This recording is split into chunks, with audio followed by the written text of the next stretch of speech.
way. If you want to find your ID badge on the table up front there, and then just have a seat anywhere with your foot. Table at the front here. Right in front of the bed. Or right. Okay, right. Thank you. You're very welcome. We'll plan here. Yes. I can say. How about that? Yes.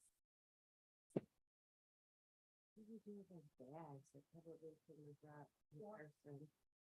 That's where it usually ends up anyways, isn't it? It's been hundreds of dollars. Promise I won't take up your space too much.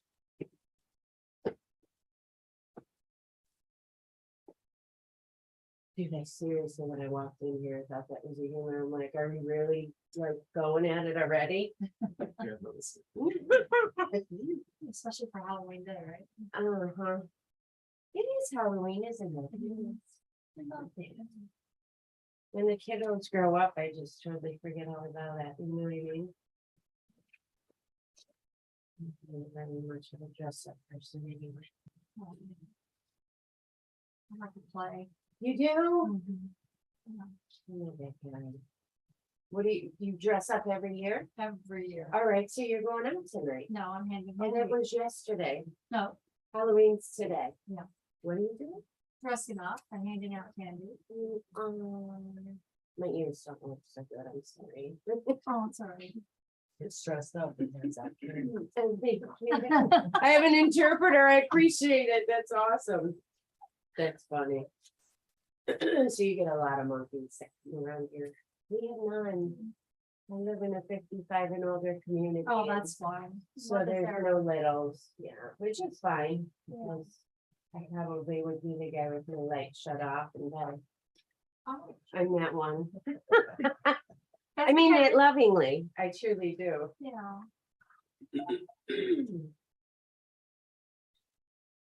Good morning. If you can, right beside the bed are the ID badges, if you can find your ID badge and then have a seat anywhere where there's books. We'll begin in just a few minutes.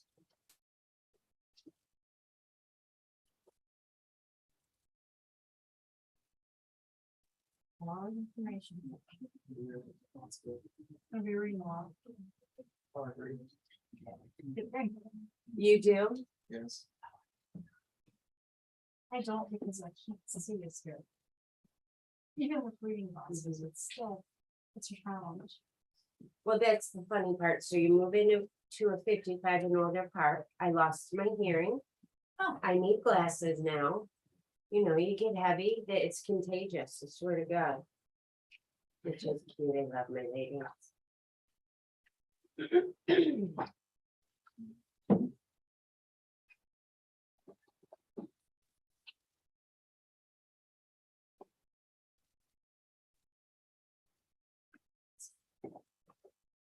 What we all do.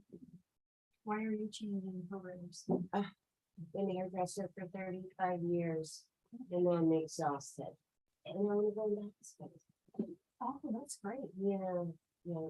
Seniors are my favorite humans. So I'm still gonna do hair, but just deliver to those in need.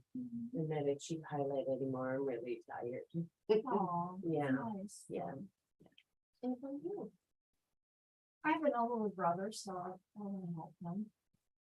I have a mom who's in route and they need tricks. Yeah, yeah. So, yeah, I help a lot of my neighbor friends that are over 70, so you realize I want to do it right. You have to get the trick. It's, mom doesn't know that. You know, you can't tell them that. Well, I'm preparing for your, you know, Oh, yeah. but no, I same reason. Yeah. But this has always been on my list. You know what I mean? I keep getting pulled and hairdressing's easy. It's time to switch it up. Yeah, my background's legal. I did healthcare law for 25 years. Oh, so you are a book person? Oh, yeah. Yeah, Yeah. that's a blessing. So it'll be helpful. Yeah, sure. All right, yeah. Really?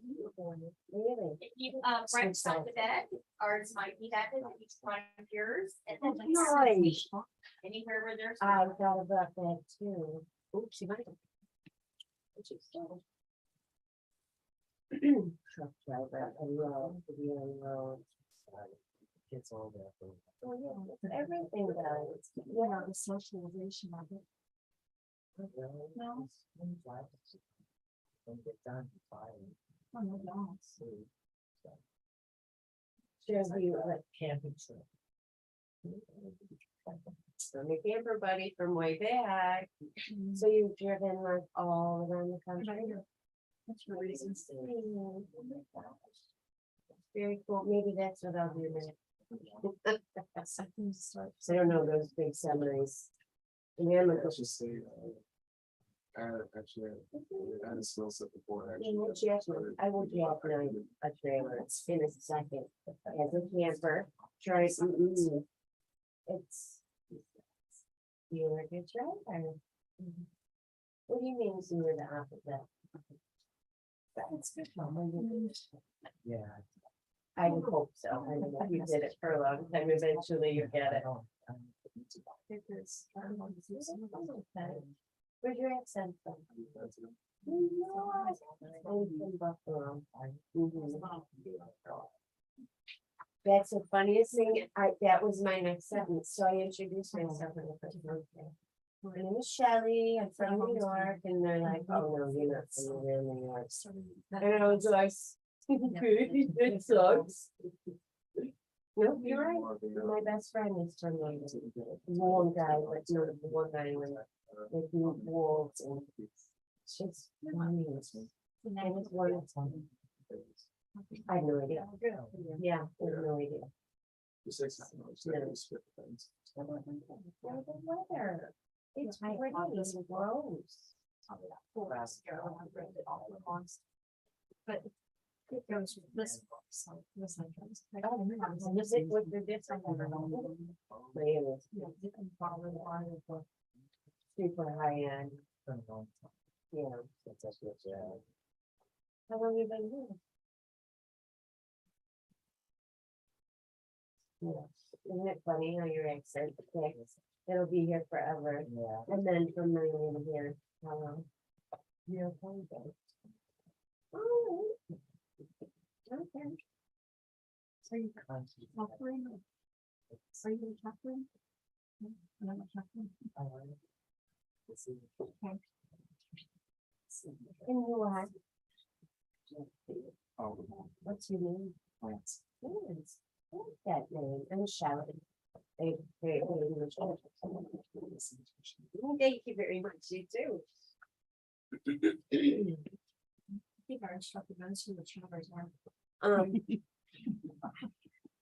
I'd rather have that than a completely silent room. Right on. Yeah, we're just kind of like finding out why we're here. We're all gonna find out in a few minutes. Okay. Good morning. Good morning. It might be better if you, the end seat is kind of hard to get in and out of, so if you want one of these, that probably would be a little bit easier to. Okay, what's your name? Free.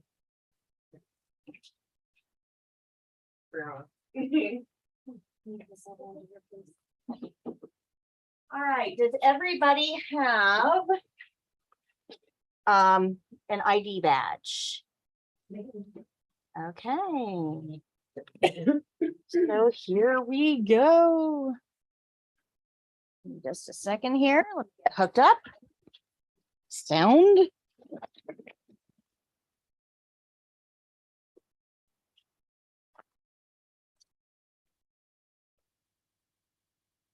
There's always so much to do to get set up. It takes me a little bit. So we don't normally start until like around 9:05-ish.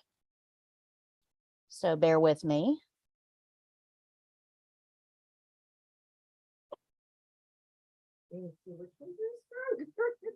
I'm telling you, I'm a new Gaggle user, so I don't know where.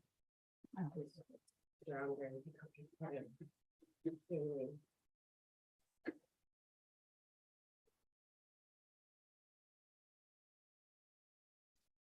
Uh-oh. What did I do?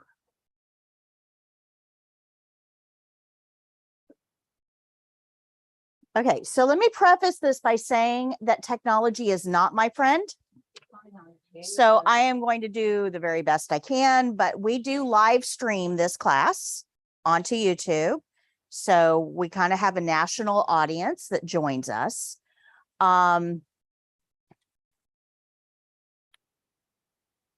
It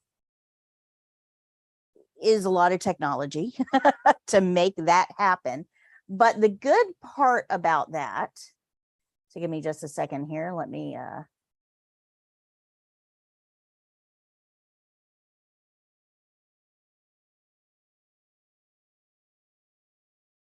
there we go. All right. So hold on one second and I'll. But it should not be-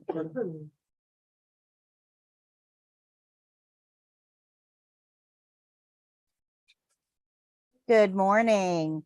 If you want to find your ID badge here and then have a seat anywhere where there's books. Thank you.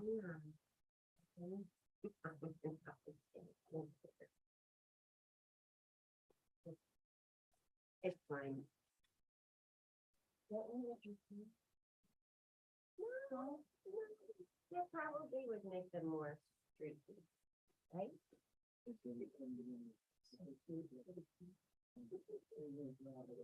I'm pretty sure, but I don't, they need is possible.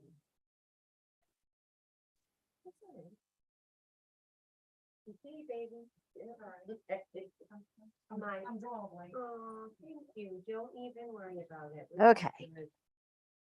So now we're going to start the virtual camera. There I am. That's what I was looking for. Yeah, it looks just like me. All right. So to go back and a lot going on here. To go back and review what I was just saying, we do live stream this. Oh, we got one more. Come on in. Come on in. Let me. Yeah, they can't. Yep. Come on in. I'm sorry. You're fine. You can have a seat anywhere where there's books. And what's your name? Okay, here's your, there you go. And just go ahead and have a seat. Oh. That's okay.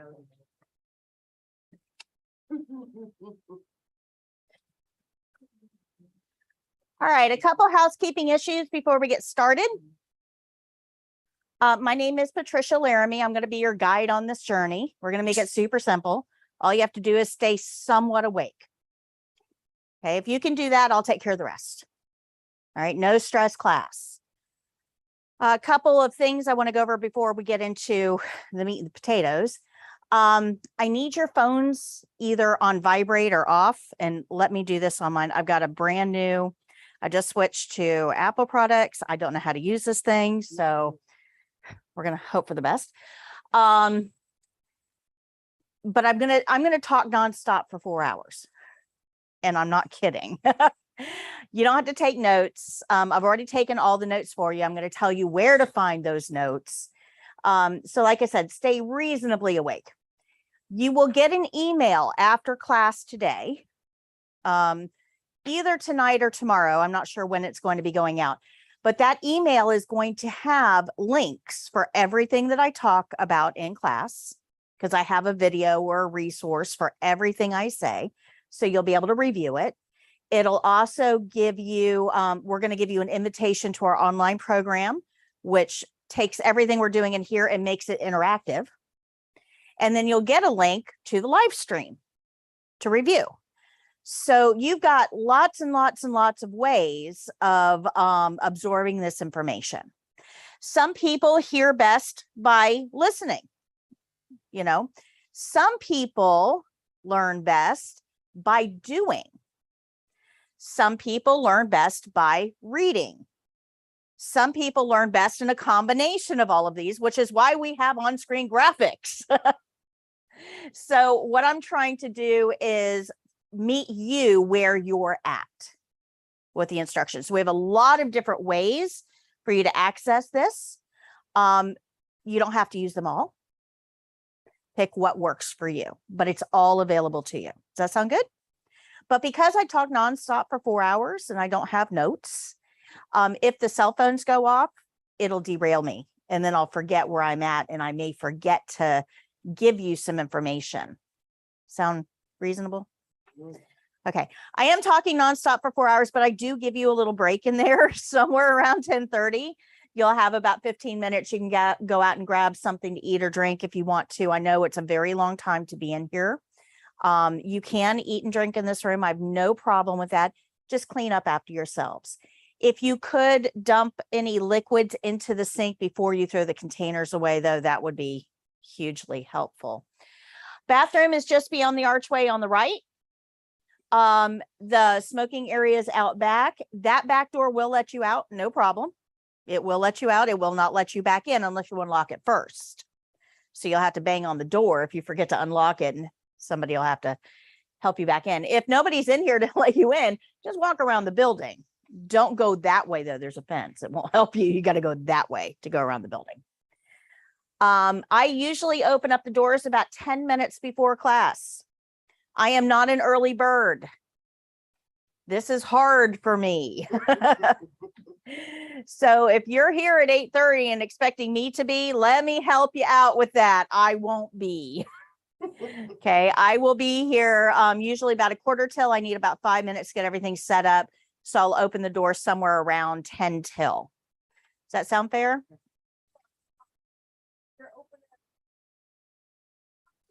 Right. The class starts at 9. We're going to open up about 10 minutes before that. Yep. No, the class is 9 to 1. We're going to open at 8:50 or 10 minutes before class starts. Okay. Parking needs to be on either side of the building. So if you're parked in any of the front spaces, when we're on break, I'd ask you to move to one of the sides for me. That leaves our front spaces open for all the other building occupants. And let's see here. I think I covered pretty much it. Oh, one more thing. I do, once everybody comes in, so somewhere around 9:15, I do lock the door just to make sure that, remember, you can always go out the back, right? And that's just a little lock, so you can unlock it to go out. But just for security reasons, because we are kind of tucked back here, so I do lock that door. It does get unlocked for break. If you come in late, no big deal. Just knock on the door and I'll let you in. Okay, is that good? Everybody agree to that? If you are not feeling well, please do not come to class. I have the immune system of a carrot. Okay, you will give me whatever you've got. So if you're not feeling well, join the live stream. I have the comments up here. So when you're on YouTube and you're typing a comment in, I actually get it. So if you're joining from home, you can join through the live stream on my Facebook page or on my YouTube, sorry. And you can type in comments there and I will see them. Okay. So that's, keep me healthy because I don't have a sub. If I'm out, you're out.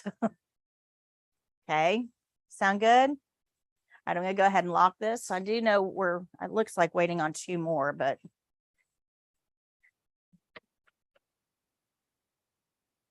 Okay.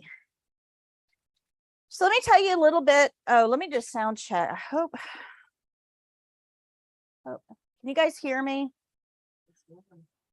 Oh, congratulations, Linda. Great job.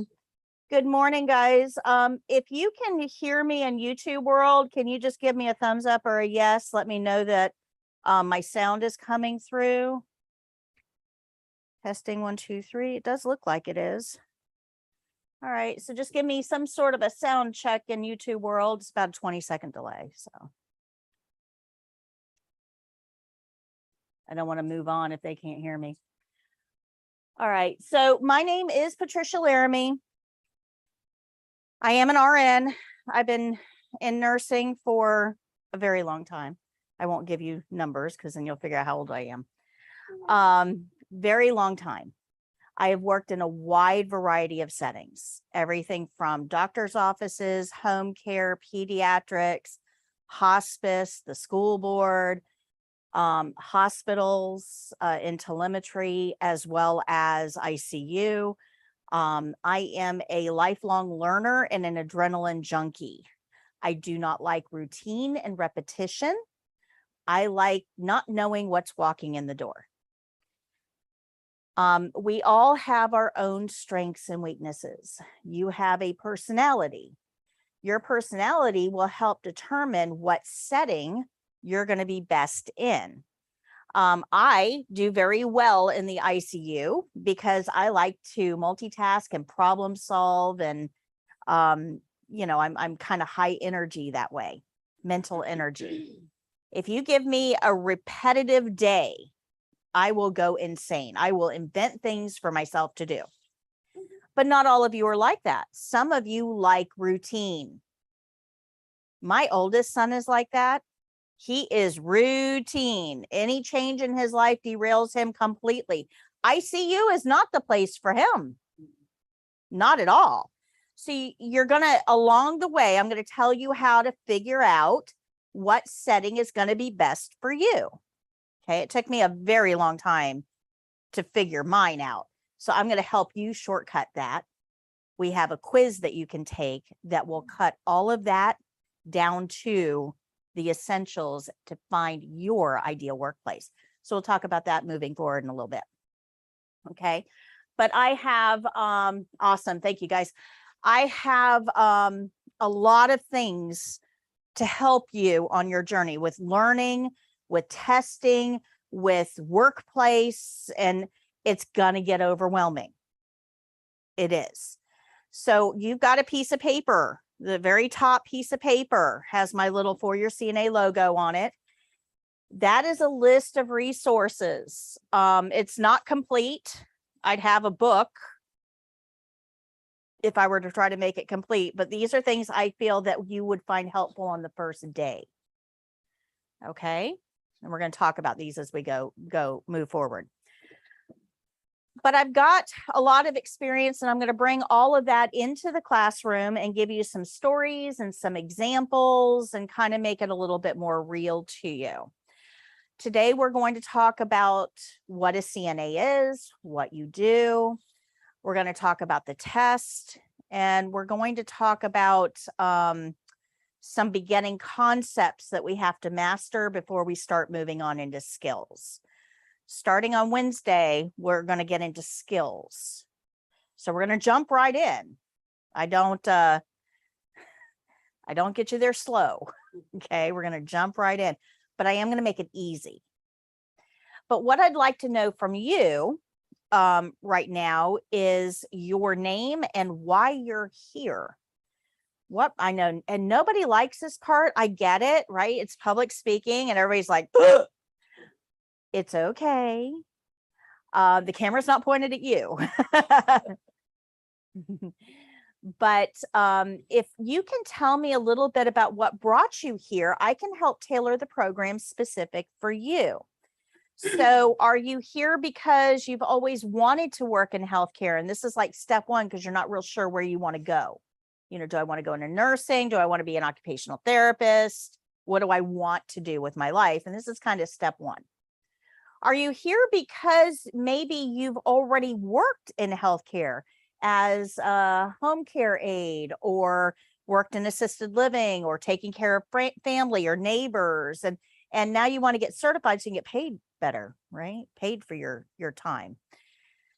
Are you here because mom kicked you off her couch and said, go do something? You're driving me nuts. If I know a little bit more about what brings you to the program, I can help make sure that your goals are met by the end of the program. Does that sound fair? So if you can tell me your first name and why you're here. So I'm going to start with you. Hillary, here because I work at Center Care and then Okay. Very good. Very good. So you're working with kids, pediatrics. Yep. Yeah. Very into, I've been with tender care for a million years. So not all kids can go to regular daycare. If you've got a kid with a seizure disorder, regular daycare will not take them. If they have an insulin pump, a regular daycare is not going to take them. If they have a feeding tube, a regular daycare is running the other way. They don't want any part of it. So, parents still have to work. So what happens to kids if they can't go to a regular daycare? Well, this is what tender care is all about. It's a special place for kids that can't go to mainstream daycare because of special medical needs. And it's really cool the way they're set up because they have nurses right on staff. They have therapy right there. They engage in activities and socialization, and it's a great experience. So fascinating place to work. So welcome. Hi.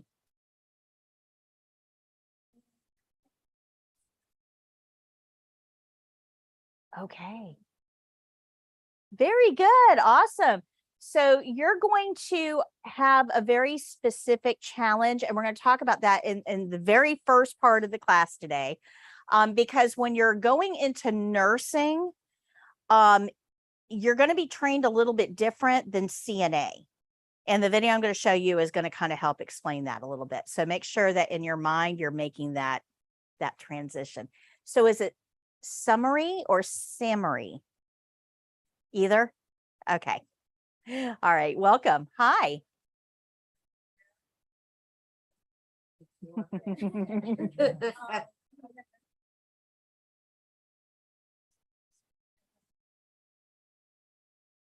Very good.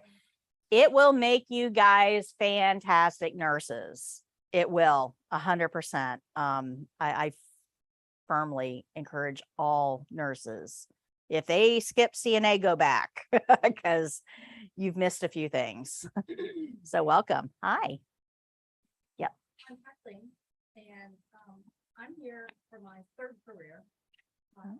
My older brother has had some medical issues, and he actually paid for this course for me to Wow. move forward. Very good. Welcome. So I Welcome. just wanna help. Helper. That you got to have that helping heart. If you don't have that helping heart, this class can't help you. So welcome. Hi. I'm here because I want to start from the ground up Okay. and also because I have a passion for helping people. Very good. Yeah, you got to have that heart. Absolutely. Well, welcome. You're in the right place. Welcome. Hi, Hi, everybody. My name is Michelle. I go by Shelley. Shelley. I've been a hairdresser for 35 years. Wow. I have a servant's heart, definitely, and seniors are my favorite humans. And I'm looking for a career shift. Very good. Very good. You've got some skills that will translate very effectively. So welcome. Hi. My name's Kathy, did the CNA course, did a career change about 2 years ago. Drove a truck for 5, Okay. so no, Okay. miss the older people. Yeah, absolutely. Very good. Your challenge might actually be unlearning a few things. So welcome. Hi. And I personally have a family member and myself who has two medical issues, Okay. and I've always had a happy time. Very good. Very good.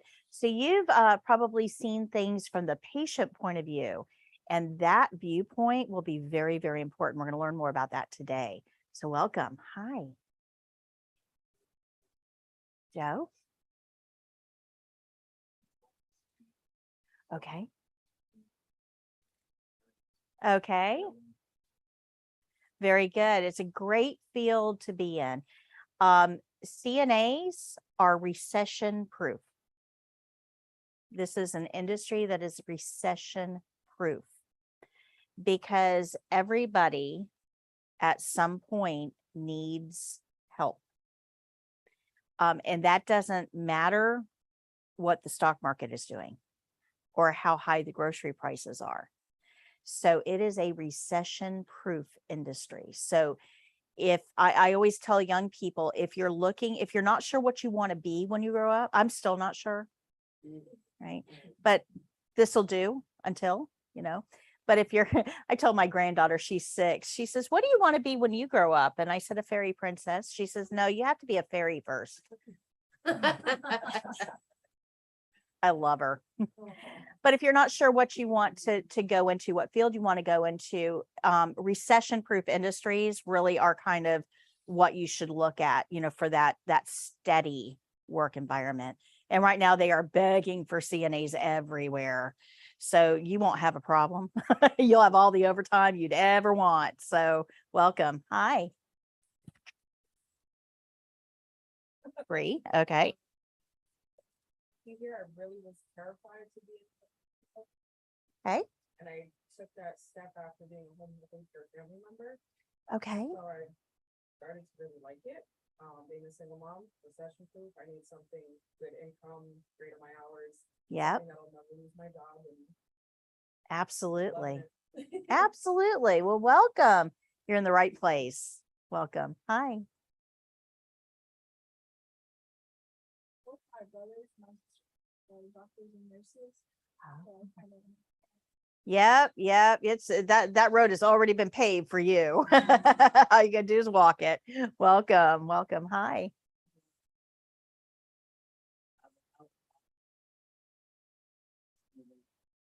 I went into retail and with my CNA certificate. Laps. Yeah. So you knew it. Okay. Very good. And again, you may find your biggest challenge may be to unlearn some things and learn a new way of performing old skills. So welcome. All right. Oh, very good. Awesome. Thank you, guys. We've got some people that are chiming in why they're here as well. All right. So if you're wondering about my YouTube, why we're doing this on YouTube, we are the #1 CNA training provider on YouTube. We are closing in on 100,000 subscribers. We've got over 26 million views. We're really, really big in YouTube world. My training program is being used by schools, training centers, facilities, hospitals, all over the country. So even though we're very small, we're in Spring Hill in the middle of like nowhere, right? We have a huge national presence.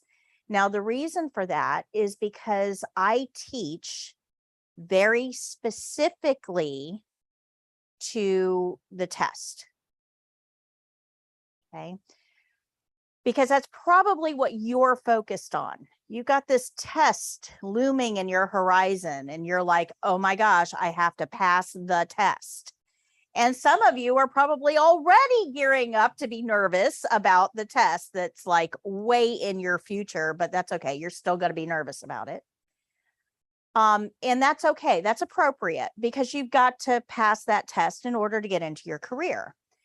But that is not my focus. I'm going to teach you to pass the test. All of my resources are based on the test, but that's not my focus. My focus is to make you the best CNA that I can make you. And by doing that, you will pass the test. Okay. So you're going to be very test minded, and we're going to talk about that today. We're going to play to that. I'm going to tell you all about the test, release some of that unknown anxiety.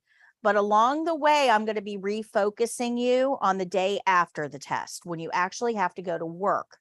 Because I've been doing this for 15 years. This is my career now. This is what I do. And I have seen in 15 years people that focused on just the test. And then they got out there in the workforce, and within 2 weeks, they were done. That seems like an awful lot of time and money to waste, right? But the problem is that when you're only focused on the test, you're focusing on 35 minutes of your life. That's it. That's it. And if that's where your focus is and you're not ready for what comes after the test, that test doesn't mean anything. Does that make sense? So I'm going to get you ready for the test. I promise you will be, and you will pass.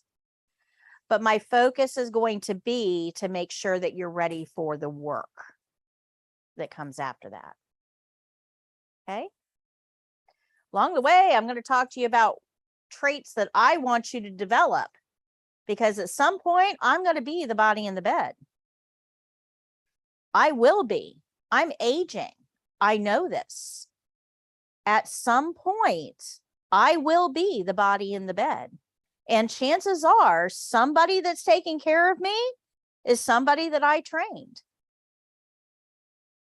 We have trained over 5,000 students in this classroom. Most of the nurses that work out there, they started right where you're at. So I want to make sure you're trained well, because I'm training you to take care of me. Okay. Make sense? All right. So it sounds like everybody's in the right place for the right reason. I didn't hear that you're looking for fame or fortune, because you're not going to get either as a CNA. You're just not. We're going to go over all the books in just a few minutes. But before we do that, I'm going to show you a video. This is where we start. You don't have to take notes. The notes have already been taken for you. So we're going to watch a video. We're going to do a worksheet and discuss the video.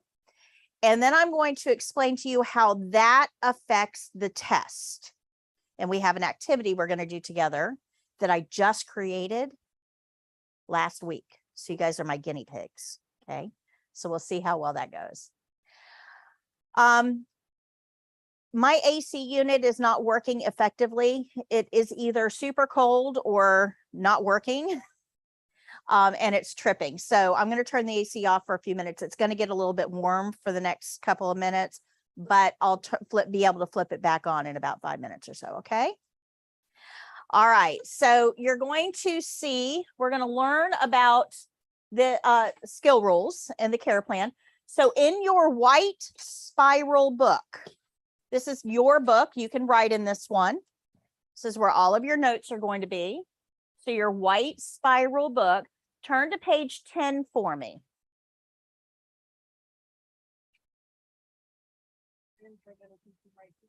That's okay. I've got a pen, but you don't need to make any notes right now. All right, everybody on page 10. Okay, so those of you that are playing along in YouTube world, you can go watch this video on my animated lessons. It's called the Care Plan and the CNA. I'm going to play it on this screen. You will be able to see it on the screen, but it's going to be hard to see from YouTube world.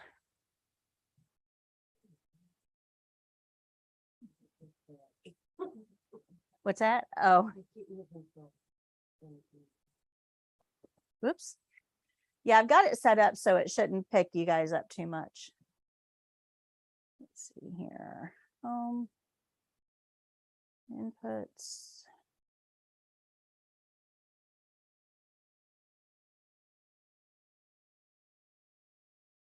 This is all new. I'm still trying to figure all this out.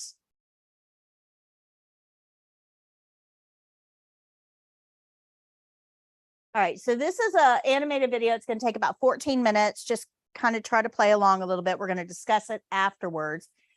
It is my voice. I did create it, but I find it's helpful to have on-screen graphics. I can stand here and tell you all of this stuff, but it's nice to have on-screen graphics to kind of put the pieces together.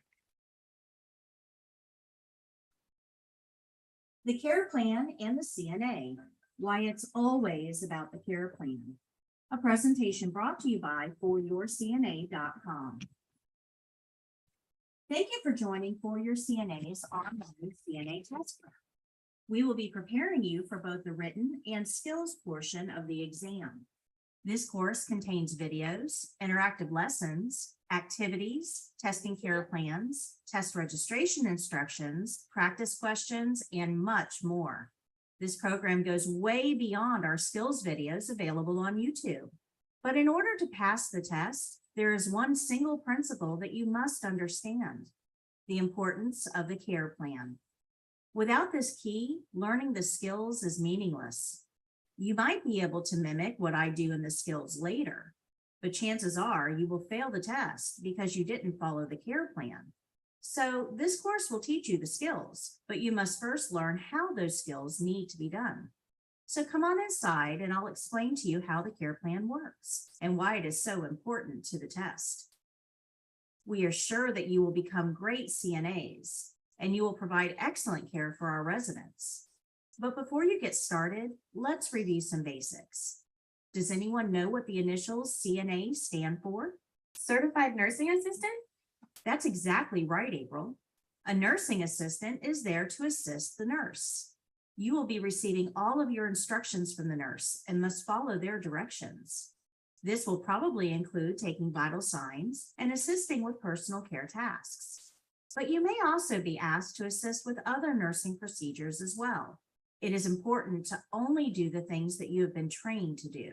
If you aren't sure how to do something, ask someone for help. It's okay to not know everything. But please don't try to do something that you aren't familiar with. It might harm the patient. In this online CNA test prep program, we're going to show you how to do all tested skills. But that is only the beginning of your education. You will learn way more on the job because every patient is different and will have a different way that those skills need to be done. And that's where the care plan comes in. As a CNA, you will be expected to assist our patients with many routine tasks. Generally speaking, CNAs help patients with things that they can no longer do for themselves. Things like sleeping, toileting, grooming, bathing, dressing, eating, socializing, and activities. Together, these are called the activities of daily living, or ADLs. These are things that everyone does every day for a healthy life. But not all patients will be able to do these things for themselves because of illness or injury. Sometimes people are too weak to go to the bathroom on their own or feed themselves. And that's where you come in. If a patient needs help with any of these tasks, you will be there to help them. But not all patients will need help with all tasks. This is Henry. Henry had a stroke and has right-sided paralysis. And this is Martha. She had a left hip replacement. This is Bob. He has had a recent leg amputation. And Annie has dementia. And they will all require different care. Some patients will need help brushing their teeth, but others will do that themselves. As a CNA, we will help the patients do the things that they cannot do alone, but we will let them continue to do the things for themselves that they can do. How will I know what I'm supposed to do with each patient? I'm so glad you asked, Cassie. As the registered nurse caring for these patients, that's my job. When a patient gets admitted to our facility, I will do a head-to-toe assessment. I will review all body systems to evaluate the patient for real problems and potential problems. This is a very long, complicated process, but here's a brief overview of a general assessment.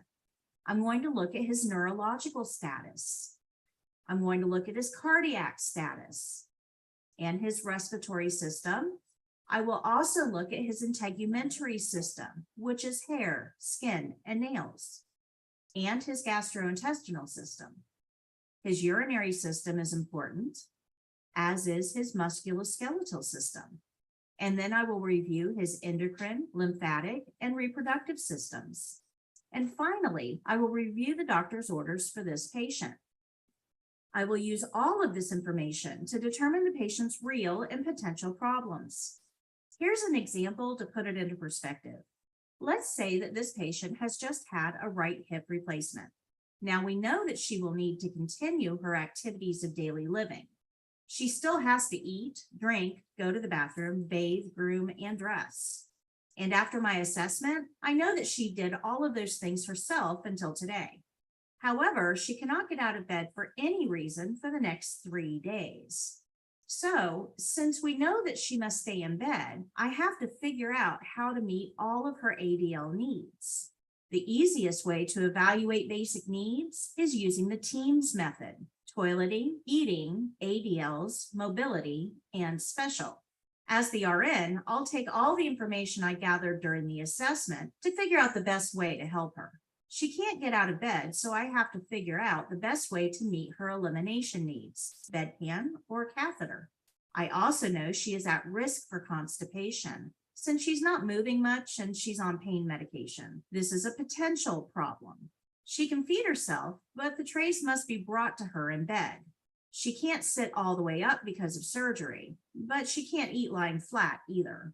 She has dentures, so they must be within reach at mealtimes, and they must be cleaned daily.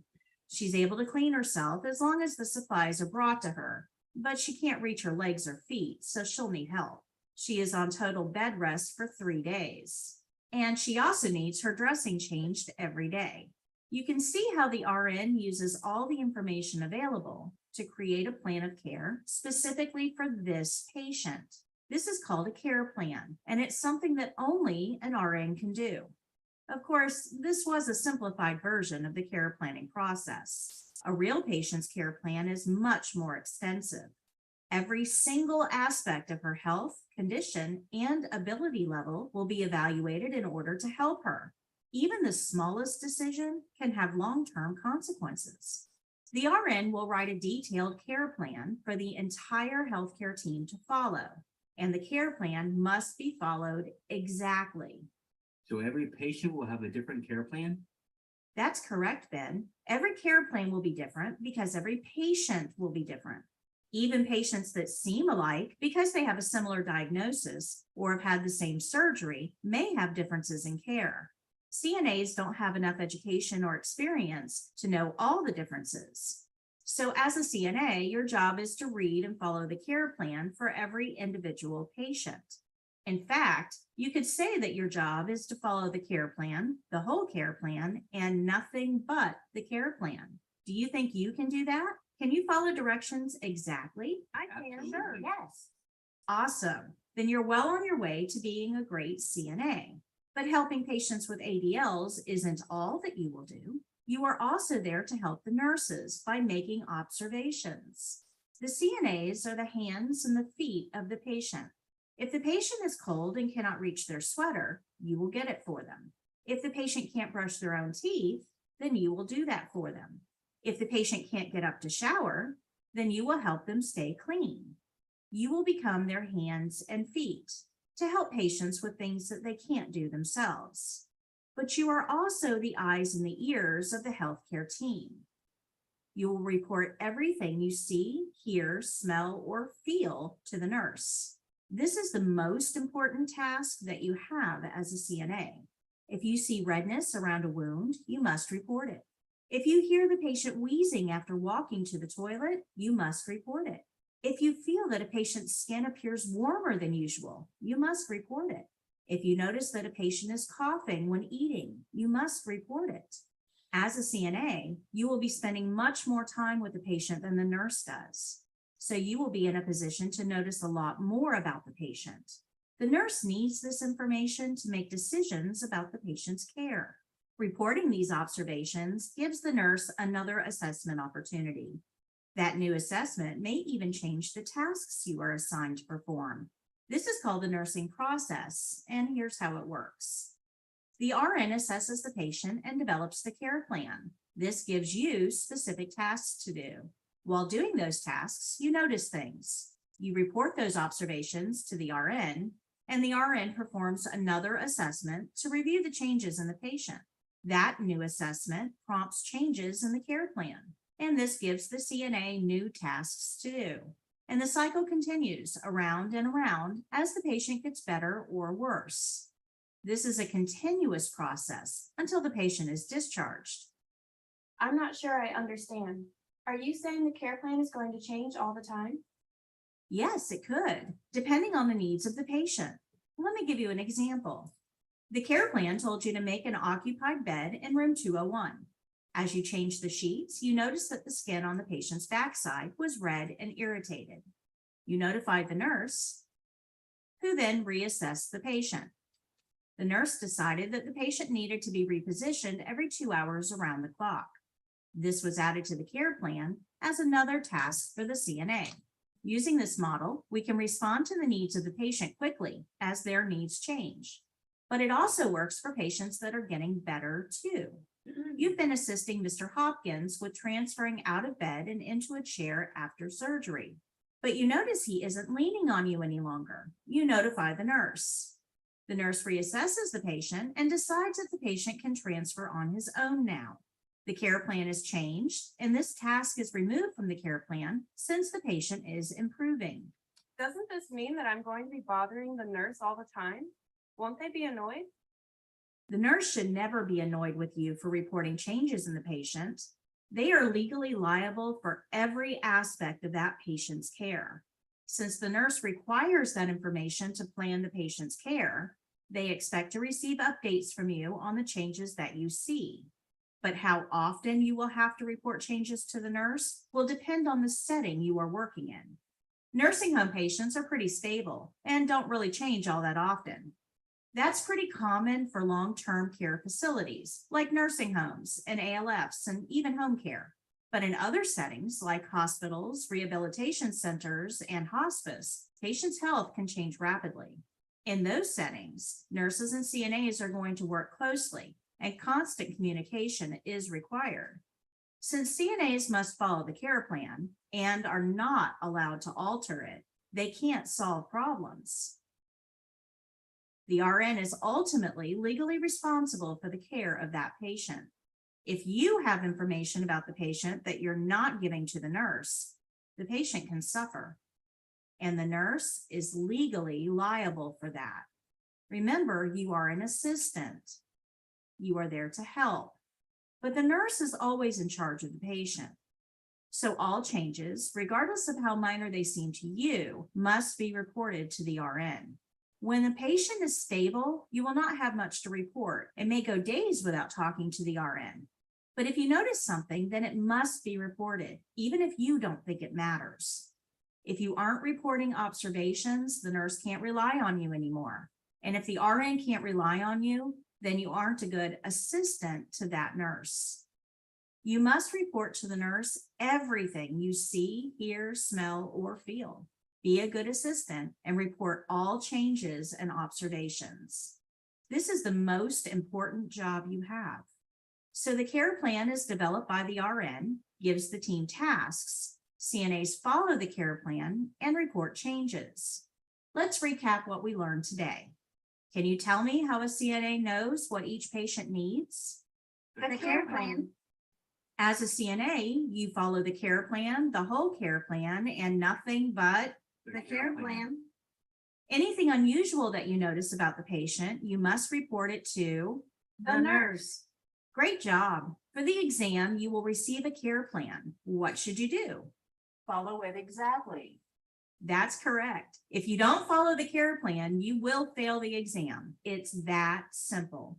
Now that you understand the care plan, I can show you how the skills will be done for the exam. But remember, you must always read and follow the care plan. That's a big part of the skills exam. Take the brief quiz below to make sure you understand. See you in the next lesson.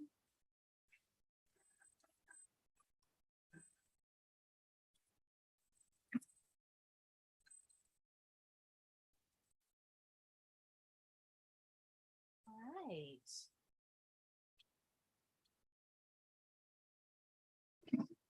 Any questions? Any questions on that? No? Okay, in your white book, turn to page 12.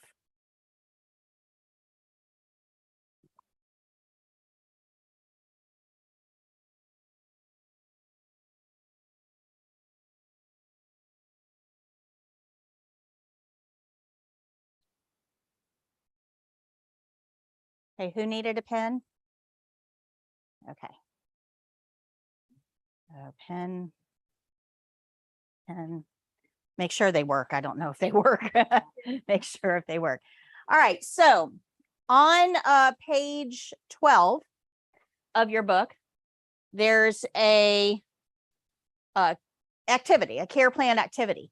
So I want you to read the care plan that's listed and answer the questions there. There's only 8 of them. And let's take about 5 minutes to do this. And whatever you don't get done is not a big deal. You're not handing this in. This is just to see if we know if we learned anything.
When you're done, go ahead and put your pen down so I know who's still working.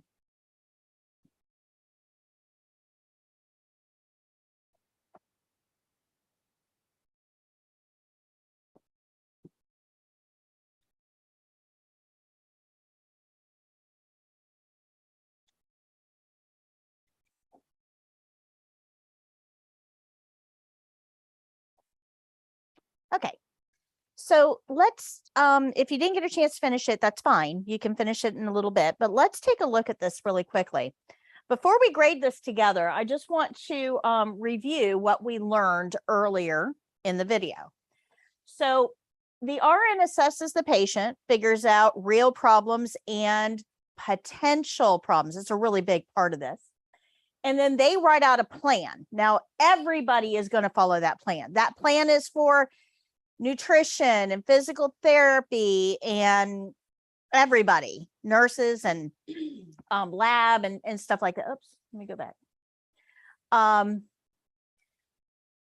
The CNAs are going to have very specific tasks on there that they're going to need to perform, though. As the CNA performs those tasks, they make observations and they report that to the nurse. The nurse then uses that information to modify the care plan. And this cycle goes round and round and round and round and round and round, never, ever, ever stops. So what we need to take out of this is that our entire life is going to revolve around the care plan. Now, care plans can be verbal. They don't have to be written.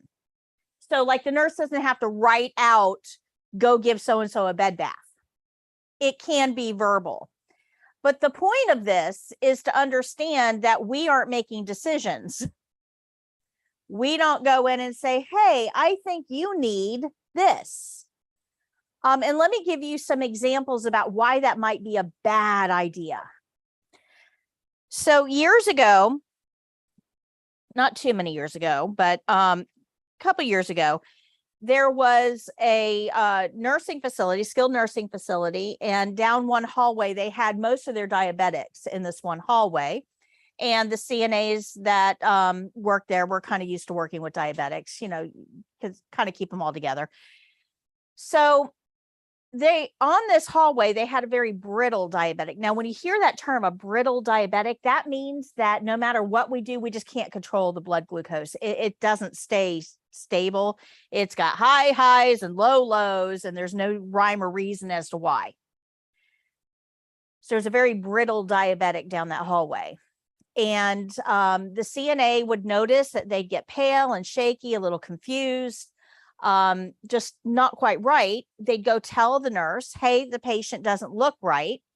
And the nurse would mix some sugar and orange juice and give it to them, and they got better. And this happened over and over and over again. Well, on this particular day, the nurse was off on break, you know, on lunch break. The covering nurse was handling a patient fall on another wing. So the CNA is there pretty much alone until the nurse comes back. And she sees the patient get pale and sweaty, starts to shake, gets confused. And she's seen what the nurse has done. So she goes and puts some sugar and some orange juice and gives it to the patient. The patient died 2 days later.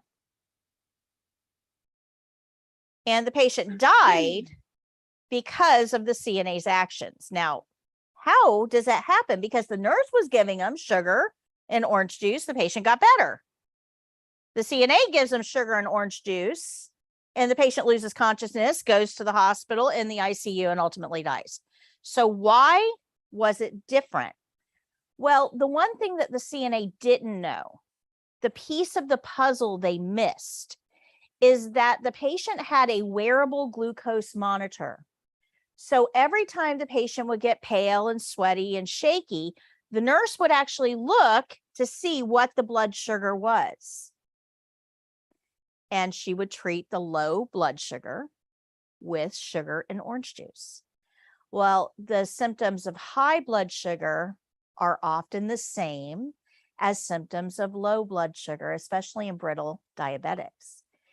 The CNA did not know to check the blood sugar. She was just doing what she had seen the nurse do.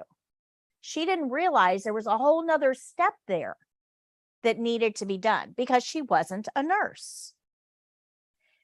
And ultimately, the patient died because we put more sugar into a system that already had way too much.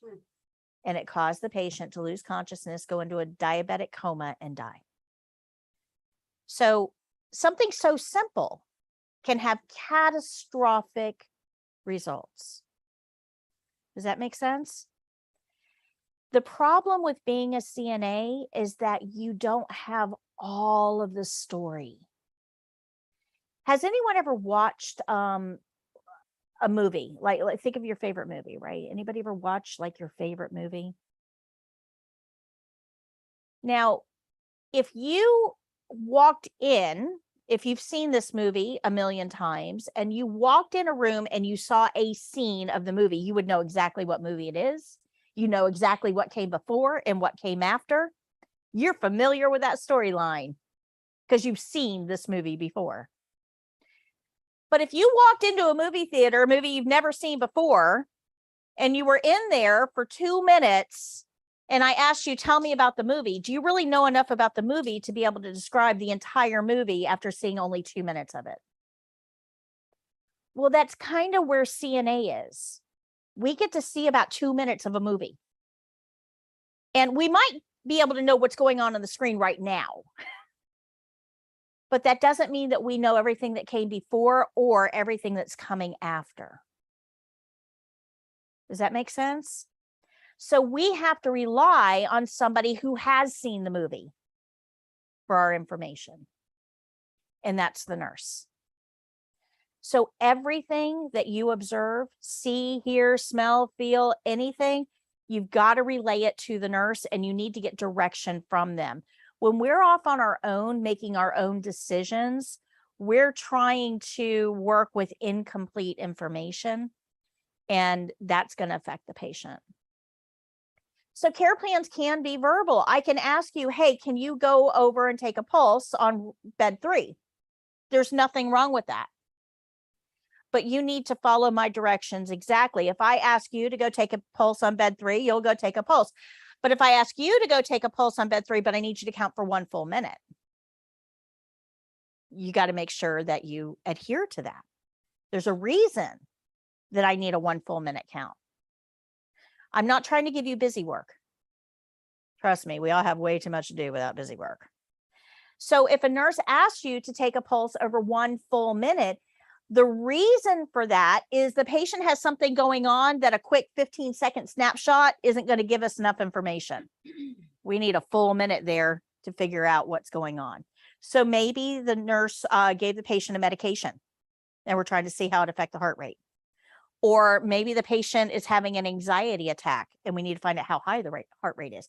Maybe the nurse is going to give a medication that we can't give if the heart rate is too low, because it's going to further slow the heart rate down. So there's a lot of reasons that the nurse may say, hey, I need you to take a pulse, but I need it for a full minute. All you have to do is follow the instructions, follow the care plan. Does that make sense? Good? Turn the air back on. I'm going to be back and forth here all day, so bear with me.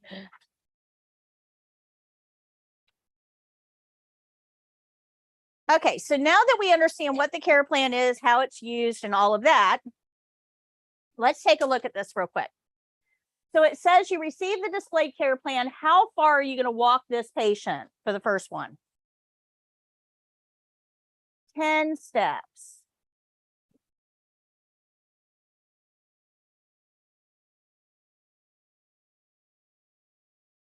Okay. Trolls. All right, why are we going to walk them 10 steps? There's an easy answer here. Yeah, because care plan says you're going to use that answer a lot. Easy answer.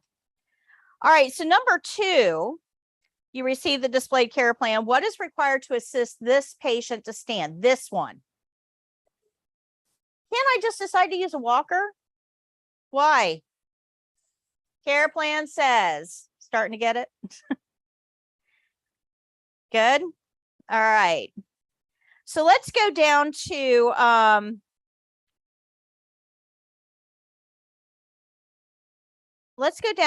number 3.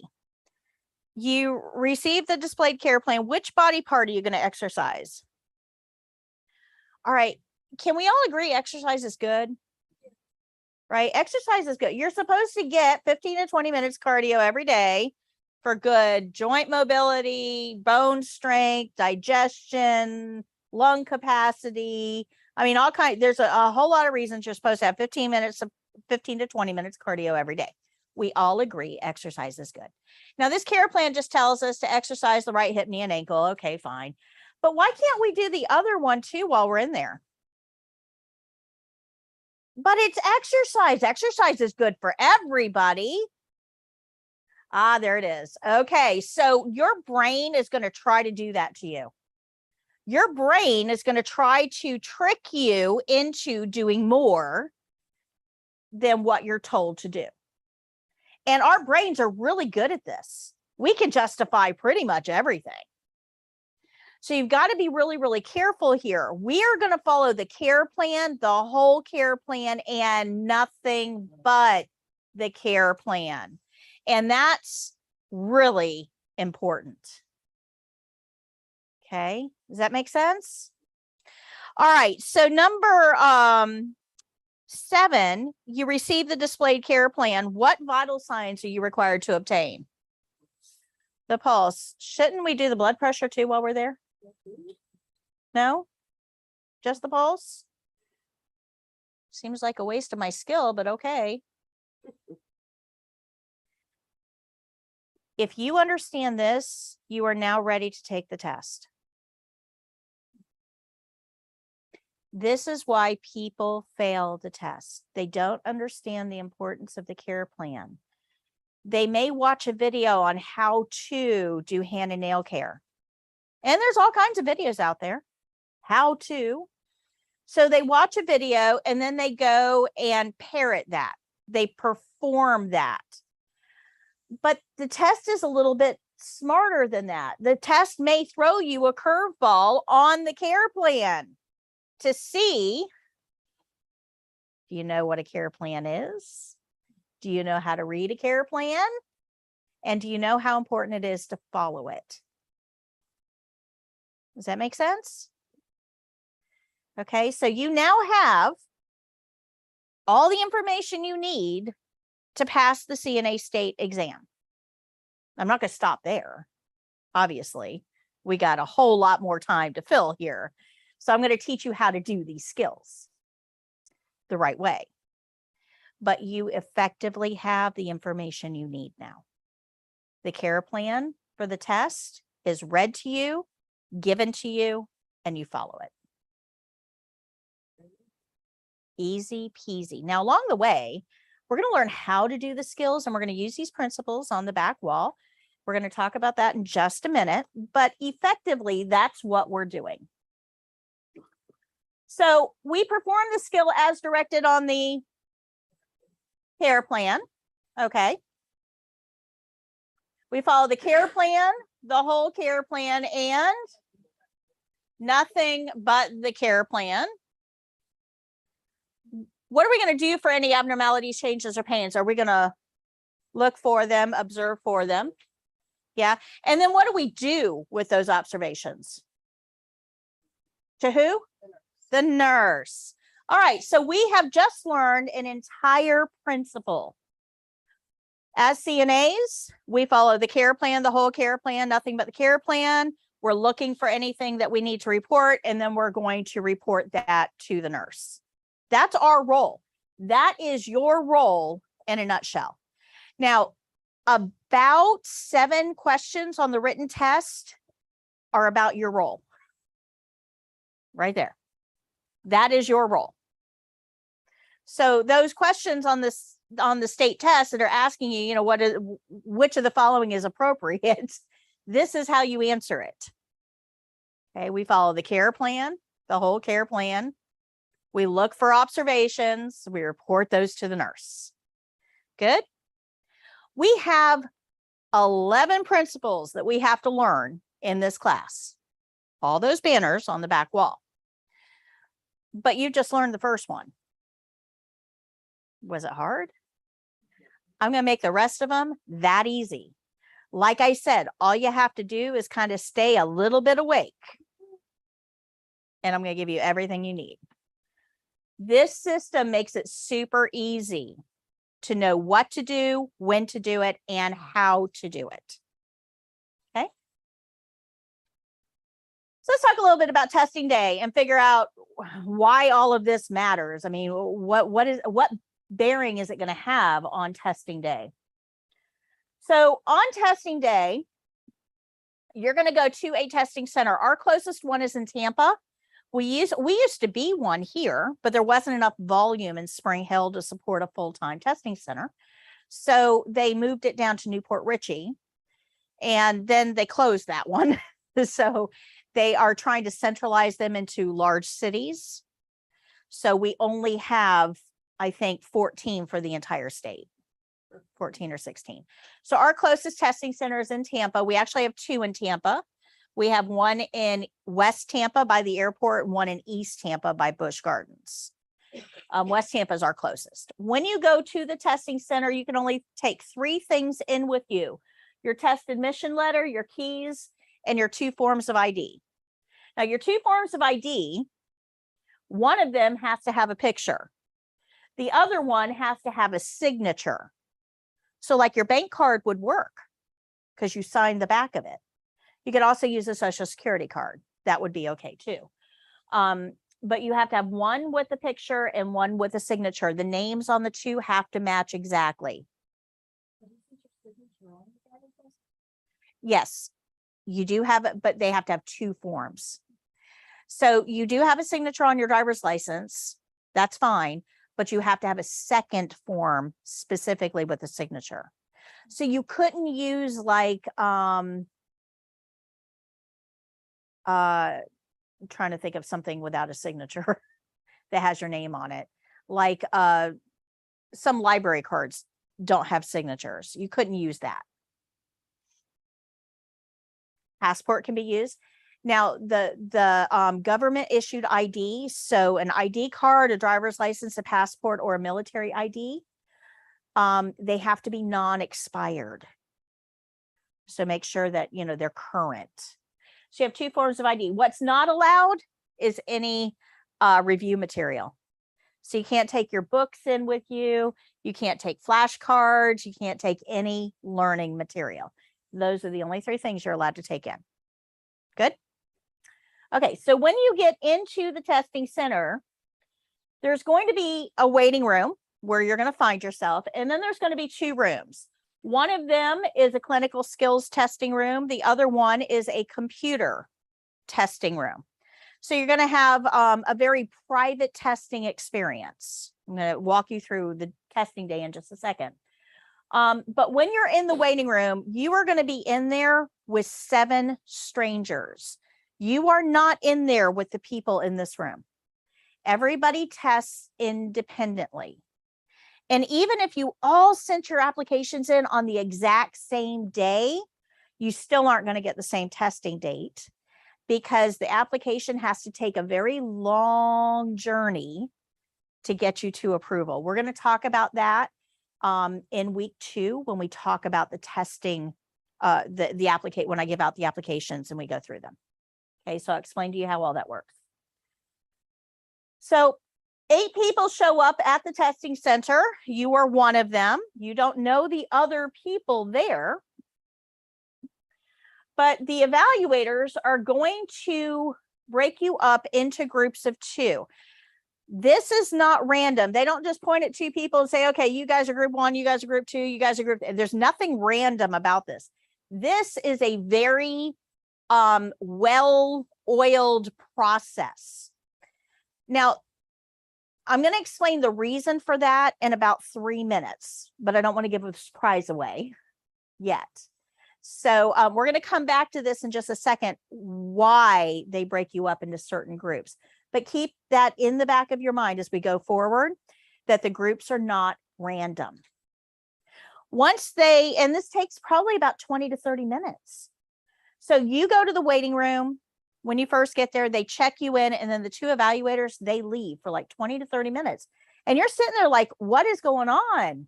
Let's go. I'm here to test. What are they doing? Coffee break? I mean, no, they're actually setting up the testing center, getting everything organized and deciding who's going to be grouped with who. Okay. So once they get you broken up into groups, they're going to take group 1. And just for the sake of simplicity here, I'm going to break you up into groups. So you guys are group 1, you guys are group 2, you're group 3, you're group 4. So they're going to take group 1 into that testing room. Remember I said there's 2 rooms, right? So this room is private. It would be, if I put a wall here with a door in it, this is our testing room. Everybody else is out there. They don't get to see your test experience. It's private. You're not on a stage. You're not performing. It's private. So you go into this room, the door closes, and they are going to show you around. Now, in the meantime, the rest of you guys are still sitting there with nothing to do. Remember, you can't have study material in the center, but you can go out to your car.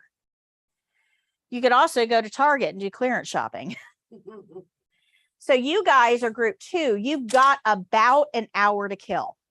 So be back in the room in about 50 minutes. Okay. So don't go far. You can go to your car, take a nap, review some videos, whatever, but be back in here about 50 minutes from now. You guys are group 3. You've got about an hour and 45 minutes to kill. So Target, clearance shopping, that's a good activity. You guys are group 4. You have about 2.5 hours to kill. So 2-for-1 margaritas at Chili's. We'll see you later. All right. So you guys are group 1. You're brought into the testing center, the clinical skills room, and they're going to show you around. So you've never been there. You don't know where anything is. So they're going to show you, this is your bedside cabinet, grooming supplies in the top, bathing supplies in the middle, toileting supplies on the bottom. That's your clean supply shelf. We have linens on top. You've got towels and washcloths on the second shelf. You have privacy blankets and patient clothing on the third. That's your hamper. This is your curtain, how it works. This is the bed, how it works. This is the wheelchair, how it works. They're going to go over all of that with you. Oops, I can't go over there. Hold on a second.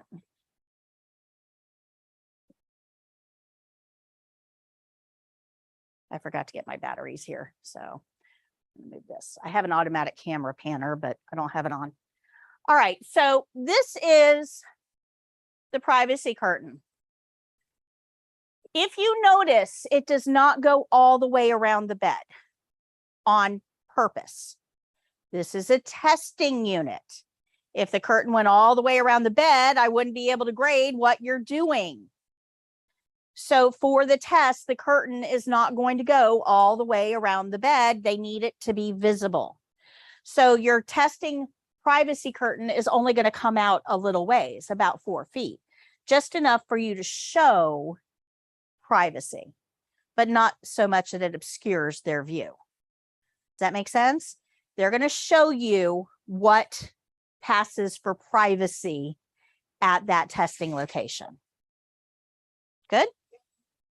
They're also going to show you the patient bathroom area, you know, where the sink is, where the toilet is, all of that. So over here, that would be our testing bathroom area back over there. So we're going to go back over here. Okay. Oop. It's much easier when I get to push a button. All right. So once they've shown you around, and you can ask any questions you want. You can ask, you know, where do I find a toothbrush? You can ask, how do I work the bed? You can ask any of those types of questions that relate to the environment. What you can't ask is, well, how do I do that again? You have to know the how yourself. Good. But you can ask where. Now, you can ask where anytime during your skills test. Anytime. So don't be shy if you can't remember where to find something.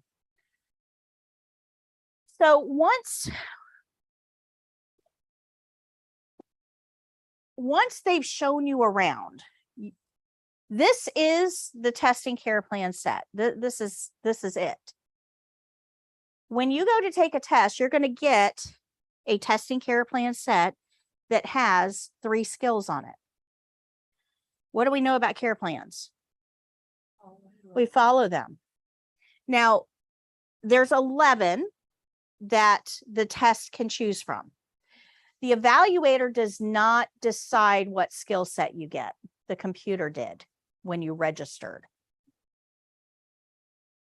So they've done everything to remove the bias out of this. So let's say you accidentally parked in the evaluator's parking spot today and you really ticked her off, right?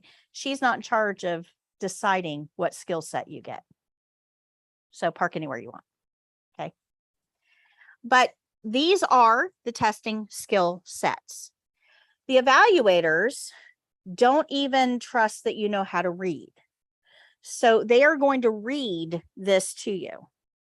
And then after they read it to you, they're going to give you some instructions. You need to do these 3 skills in the order listed. You're going to have this much time. So for this skill set, it's 33 minutes. You're going to have 33 minutes to do these 3 skills. You need to tell me when you're done with each individual skill before moving on to the next one. Now, once they've given you those instructions, they are then going to hand you this skill set. And that is yours throughout the entire test. Okay. You're going to put that somewhere that you can go over and read it if you need to. You're not even graded on memorizing the skills. So if you're halfway done with the skill over here and you can't remember what the rest of it said, stop and go read it. Perfectly okay. Good? Everybody good with that so far? You have that back. All right. So the skill set is going to be given to another, to the testing candidate, but you need somebody to do those 3 skills on. That second person, remember groups of 2, is going to become the patient for you to do your skills on. And this is why it takes some time for them to partner you up. Because if it's a skill that involves moving your body, we need to find somebody your body size or smaller to work with. When you go into the testing center and they check you in and they verify that you are you with your IDs and stuff like that, they're going to ask you, do you have any medical conditions or anything that would prevent you from being a patient for any of these skills? Hopefully you're going to say, nope, I'm good to go. But if you just had dental work done, you probably need to let them know that. Because if the person they partnered you with has mouth care, that's going to be a problem. They do not want you bleeding all over them during the test. If you are allergic to milk, then we don't want to use you as a patient for feeding because we use pudding. If you have a raging case of athlete's foot, we do not want to use you as a patient for foot care. So you need to let them know if you have any conditions. Now, I'm going to tell you a really funny story about this. I didn't used to tell students this. I kind of thought, they would know that. Never assume anything. We had a student here. This is a long time ago. But she had a an above the knee amputation. She had been in a motorcycle accident and lost her leg just above the knee. And she had a prosthetic and she walked fine. I didn't even know that she had a prosthetic for like over half the class until she told me. Had no idea. I mean, she accommodated very, very well. So on testing, I didn't think to tell her, let the evaluators know. I didn't think to say it. I kind of figured she would just tell them. On testing day, her partner got range of motion, hip, knee, and ankle, which are exercises you have to do. And to do that, you have to lift the leg. Now, when you are lifting a leg, you expect a certain amount of weight to that leg, and prosthetics do not weigh as much as a leg. So she slides her hands underneath. It felt kind of funny. She went to lift and the prosthetic came off. My student, laughing hysterically, thought it was the funniest thing ever, but the person testing was hysterical. I mean, imagine you are testing, you are stressed out already, and now you think you just broke your patient.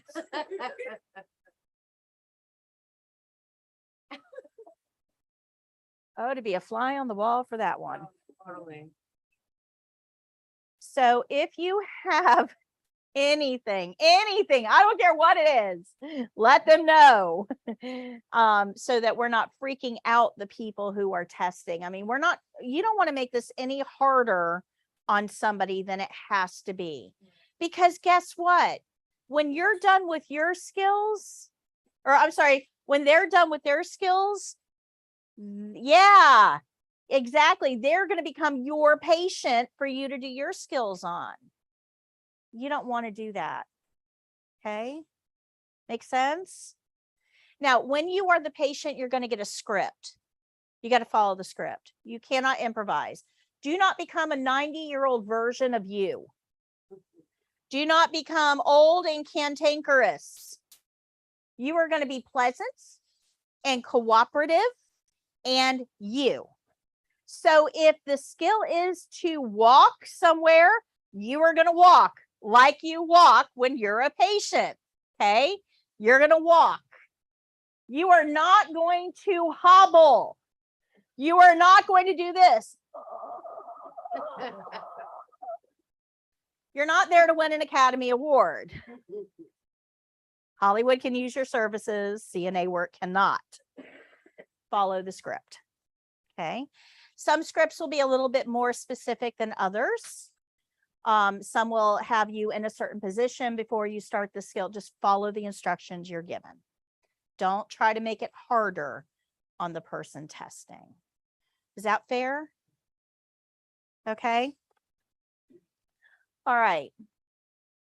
So here's our care plan set. Wouldn't you like these? Wouldn't, like everybody's thinking, can I take pictures of those?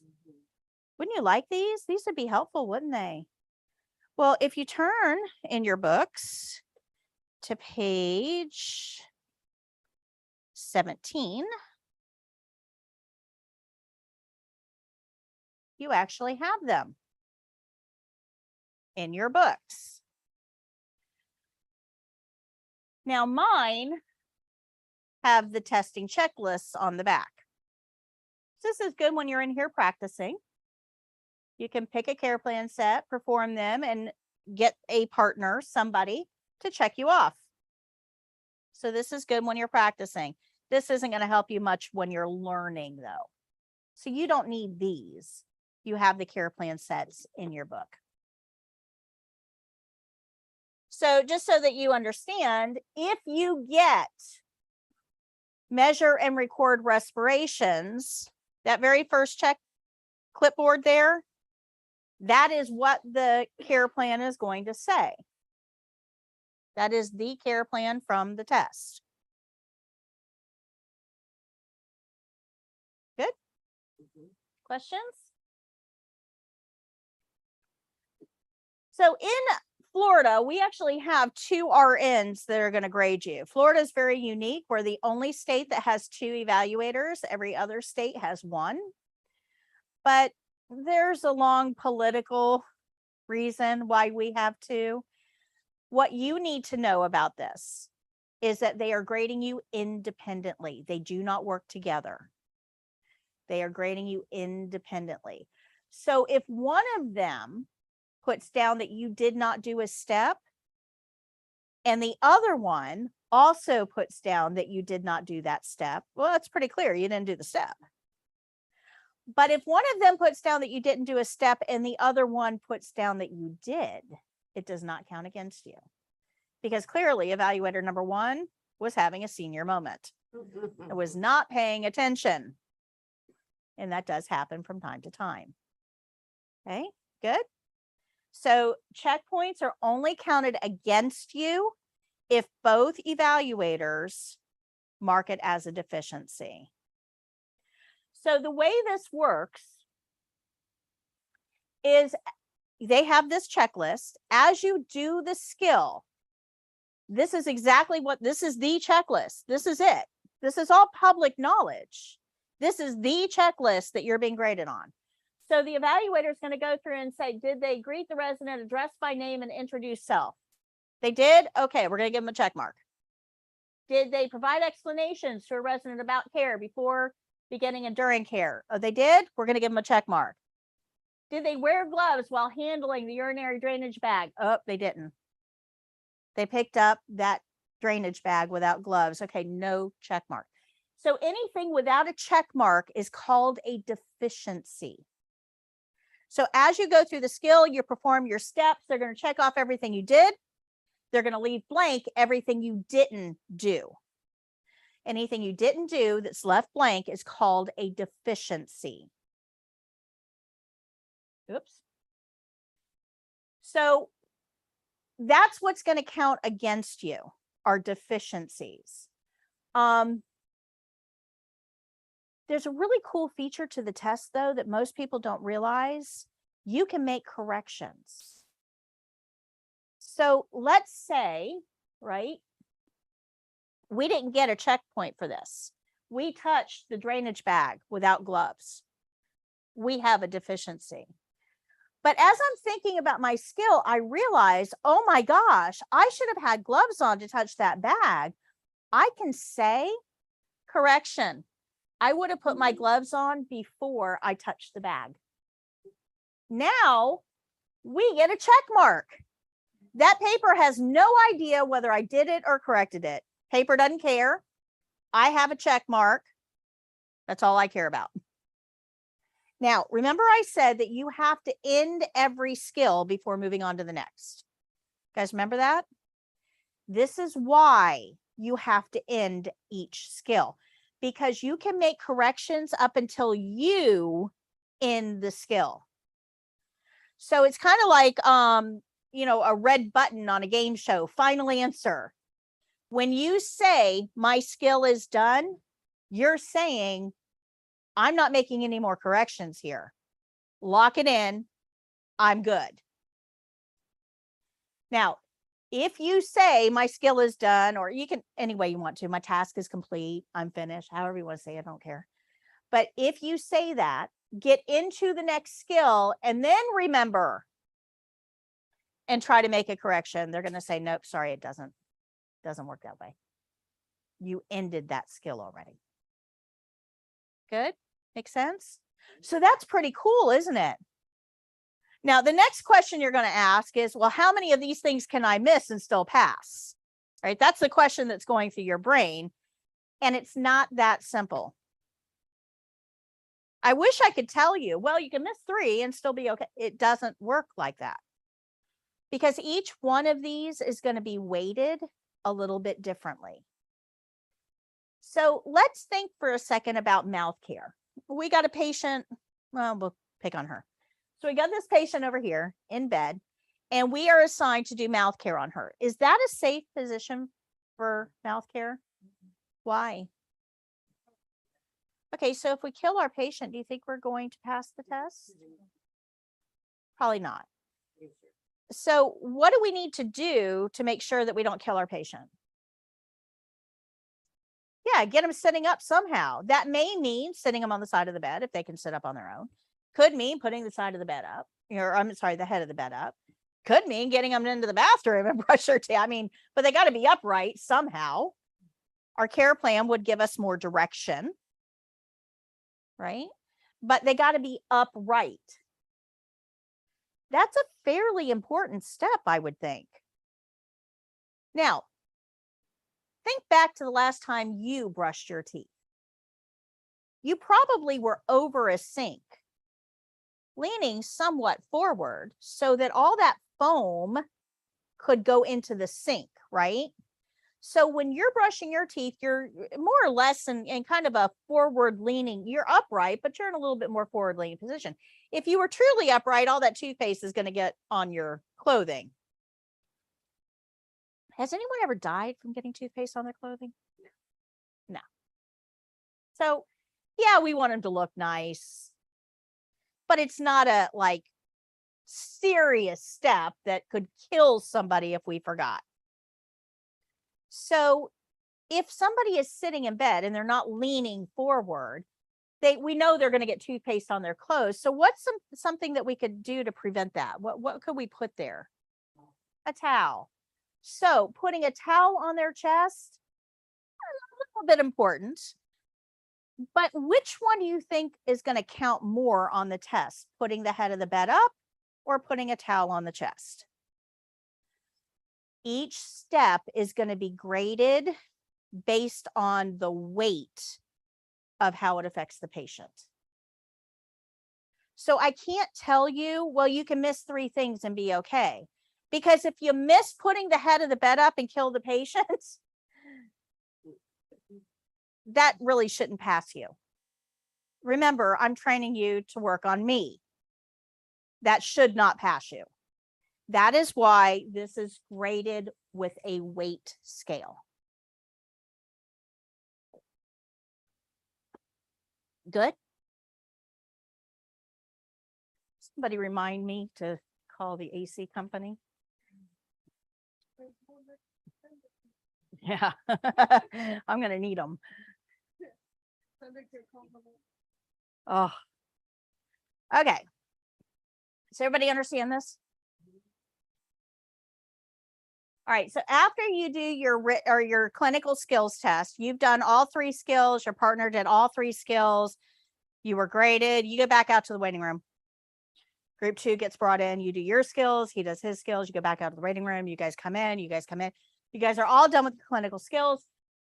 Then they're going to take all of you into a computer testing room. They're going to set it up. You don't need to know anything about computers other than how to move a mouse. You will take a 60-question written test on the computer. I'm going to get you ready for that too. Don't panic. This is actually the easier part of the 2 tests. And I created a book recently to help you out with this. Now, this is on that page I gave you with the logo. This is a workbook called CNA Test Coaching, and this is going to help you with a written test. It's free. All you got to do is download it. So if you go onto my main website, foryourcna.com, at the very top, there's a place for you. You'll see this picture, and it has a little contact form. Ask for your first name, last name, and email. When you put your first name, last name, and email in, it's gonna ask you to verify. It'll send you an email, ask you to verify your email, and then it'll send you this book. Okay, free. It's for everybody. This will help you with the written. I'm going to help you in this class as well. We're going to go over a lot of that as well. But a lot of people get really stressed out because a lot of people are afraid of the written because that's your experience, right? You've taken written tests all throughout your school life. You've had very few performance tests. So you don't know to be afraid of that one. You know to be afraid of this one. So I'm helping you with this book. Okay. So that's available to you. Now, once you're done with the written test, you're going to get your grading reports. You're going to get one for the written test. Here you can see there's 5 sections to the written test. The role of the nurse aide, this is all in that book. Role of the nurse aide, promotion to safety, promotion of function and health, providing basic nursing care, and specialized care. Those are our topics. That's what they're going to grade you on. Tells you how many questions are in each section and how many you got right. You guys will pass this test when I'm done with you. It's almost impossible not to. The clinical skills a little bit trickier because you have to do. Now, it's my job to make sure you understand all the important parts when you're doing. We're going to go over that over and over and over. But you're going to get a feedback sheet at the end of the test that's going to tell you all of your deficiencies. Remember, if something is only listed once, it did not count against you. If something is listed twice, it did. Pay attention to this. A lot of people, when they take the test, they get that passing score. I passed. Great. They throw this in the back seat and they never look at it again. Good enough in healthcare is not good enough if I'm the patient. You need to figure out what you missed. Because when I'm the patient, I don't want you to miss any of it. I want it all done right. So pay attention to this. This is an opportunity for improvement. Take it as a serious opportunity. Okay, good? Good? All right, so when we're in here learning, we have to learn all of this. These are all the checklists for every single skill that you are going to learn in here. There are a lot of them. Do you see all those steps? Is your anxiety level going up a little bit? Those are a lot of steps. And we got to do them all right. There's a whole lot to learn. I have developed a way to make this easy, super simple, easy. And we're going to do it together now. So what we're going to notice when you look at all of those checklists is that they all start out the same way. If you read number 1 and 2 on each of those, it's exactly the same. Exactly the same. It's not just those 4. There's more. 1 and 2, exactly the same. In fact, every single skill we're going to learn how to do, 1 and 2, exactly the same. This also happens at the end of the skills too. There is a little variation here, but these are the end of 4 skills, and they're pretty similar. A lot of the steps are the same. So what I did is I took all of these checklists and I thought, well, wait a minute. If all of these steps are the same, how about we just teach that to the students and tell them to repeat it? Rinse and repeat, rinse and repeat, rinse and repeat. Makes it a little bit easier, right? Rather than learning 42 checkpoints on every single skill, how about we rinse and repeat? So I'm going to show you how we're going to do this with an activity together. So right now you have something that looks like this laminated in front of you. If you don't, grab one beside you. So like you, yep, there you go. So everybody have that laminated sheet? That is you. You are now that principal. Take a look at it, read it over. That is now you. Who has the opening? You're going to be very, very busy because the opening is found in every single skill. Who has the closing? Red one, closing. You are going to be very, very busy because closing is at the end of every skill. So the rest of you in the middle, you are going to make guest appearances. Skill rules rules them all. Remember that purple thing that we learned at the very beginning? It's all about the care plan, the whole care plan, and nothing but the care plan. While we're doing skills, what else are we doing? Observing, watching. What do we do with those observations? Oh, that is every single skill. Doesn't matter what we're doing. So skill rules them all. We follow that care plan. All right, so let's be the evaluators for a minute. We're going to see how these principles are used to grade performance. So we're going to pick on skill on pulse because it's kind of a short skill. And let's just see if using these principles, we would pass pulse. Let's see if we have any deficiencies. Okay. So I want you to look at your puzzle piece there. And does anybody have anything that maybe introduce or identifies the patient and introduces themselves? Anybody have that? You do. All right. So what is your puzzle piece? The opening. The opening has us knocking, identifying the patient, and introducing self.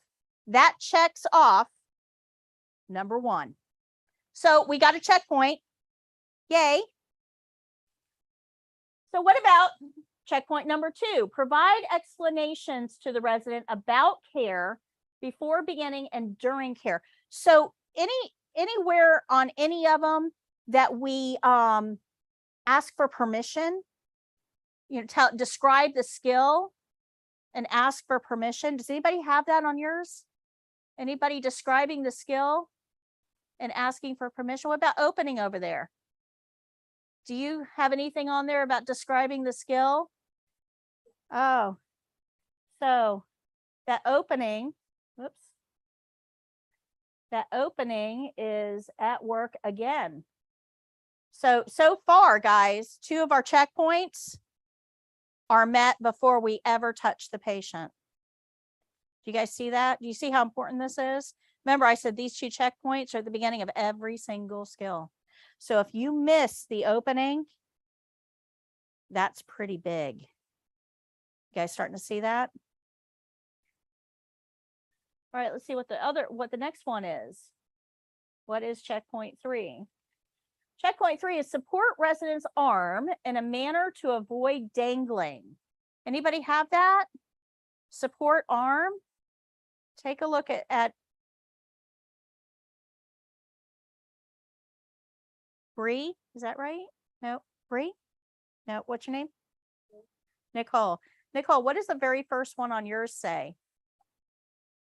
Support arm. Okay, so, oops. So here on our pulse specific steps, we have to remember to support the arm.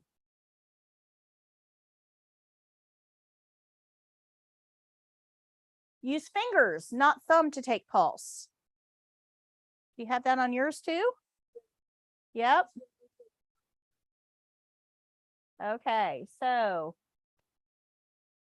our pulse skill specific tells us how to do that too. What about place fingers on wrist at radial pulse?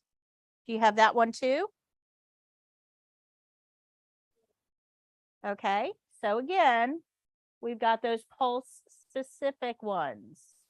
So far, we have skill rules that tells us what to do. We have opening that tells us how to greet the patient. And we have skill rules that tells us how to do the skill.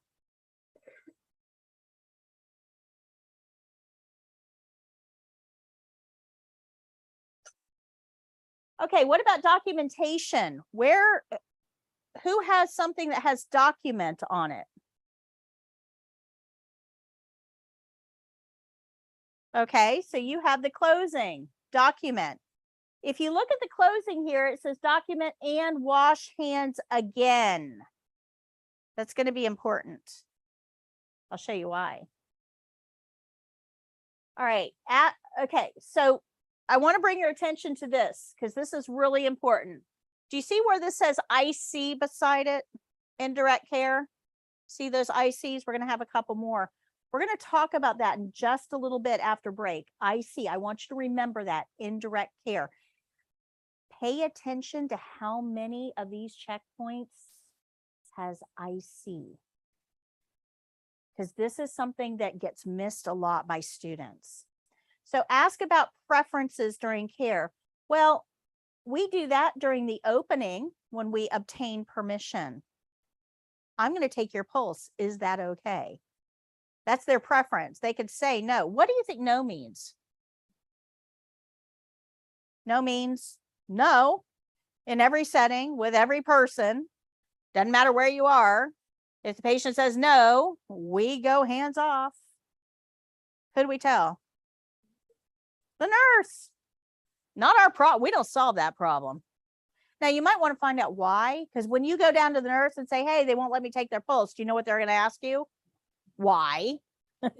So if you've got that information, it makes you look really, really good, right? So you might want to ask why. Is there a reason why you don't want your pulse taken right now? Are you in pain? Are you feeling okay? You want to find out why. But obtaining permission, there's that IC. This is going to be important. Okay, refrain from touching resident before hands are clean. Ooh, that's a big one, and it's an IC. So look, something like that. Yeah, you've got barrier, don't you? Yeah, it says you have to have touch supplies with clean hands. So yours does apply, but you've got one that applies even better. What's the yeah, on opening, we have our opening actually tells us when to wash our hands to meet that checkpoint. If you wash your hands any other time than this, you're not meeting that checkpoint. This tells us when. And then we have end skill with clean hands. That's you. Remember that document and wash hands again, because we're ending the skill, right? The very next thing we're going to say is my skill is done. What do you have to end the skill? Clean hands.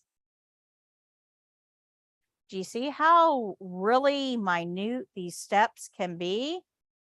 So far, do we have any deficiencies? Right? These puzzle pieces have told us exactly what to do, when to do it, and how to do it. Keep going. Ask about comfort or needs during care or before care completed. So take a look at number 3 on yours. Ask about comfort. So we're going to cover that in our closing. Announce self or knock before entering room. What's your very first one? Yeah. knock. So knocking is actually part of indirect care. So far, we've had a lot of indirect care. Like half of the skill is indirect care. And if you miss it, it will fail you. So anything with that IC, super important. It is actually being called out. Did you notice this is pulse. Did you notice there was hardly anything about the actual pulse? Did you notice that almost everything is the opening and the closing? Are you seeing that? So when we're learning this, we got to learn that opening and that closing and being able to do it like it's our name. Okay. We also want to refrain from addressing residents by honey, sweetie, love, all those endearment. We don't use those. So when we identify our patient, it's going to be by name. By name. I am Southern. I think everybody should be Mr. or Mrs. I believe that we're way too informal in our society.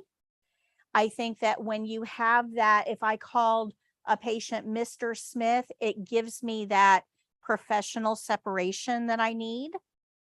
I think that by calling him Harry, it's a little too formal. You can, that's personal preference, but for me, I don't address anybody older than me without a Miss or a Mr. in front of their name, period.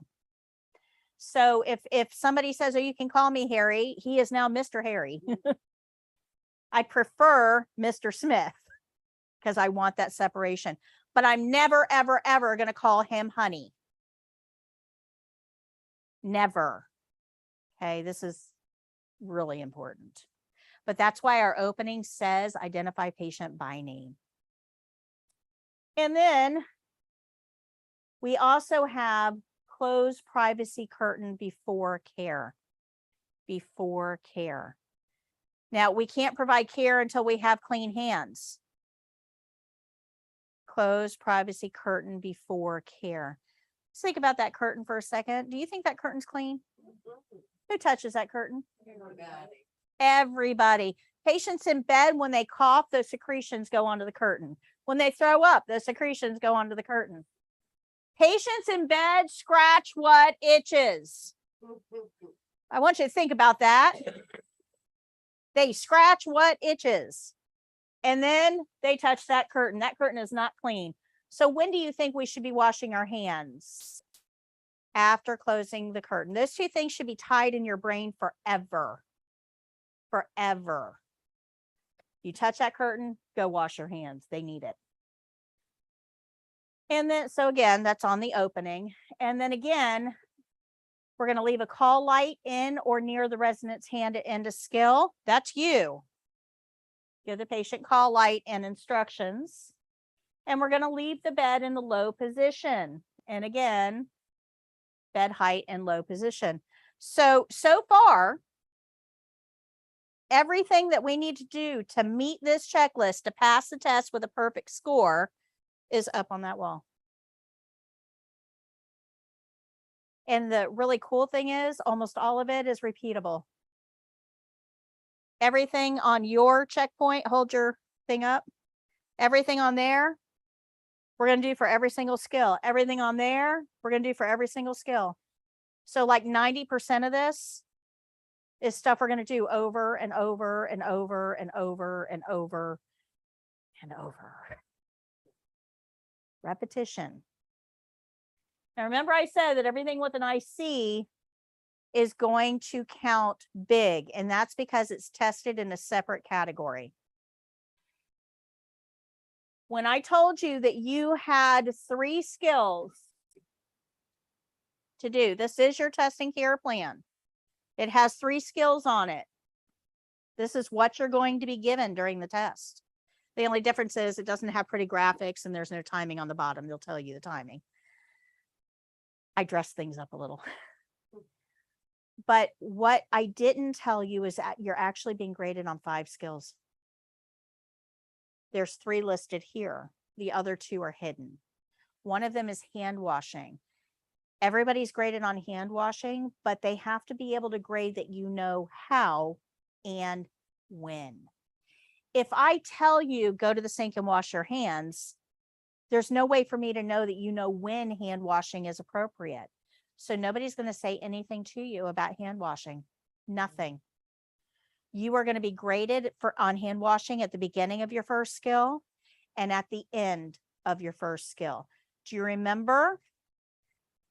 Let me go back to the opening real quick here. Remember the opening? I said the order here matters, right? So we're going to knock, identify our patient, introduce ourselves, describe our skill, obtain permission, close curtain. And what do we do after we close curtain? Wash hands. So that hand washing right there is going to be graded. They're not going to tell you about it, and it has to be done at this time. And you can't go get supplies until you have clean hands. So the order here matters. And then at the end of the skill, when you're all done, you've got your closing. This order doesn't matter as much. The last 2 do. So we're going to document and wash our hands again, because that indirect care says where is it? In skill. Oops, let me go back one. In skill.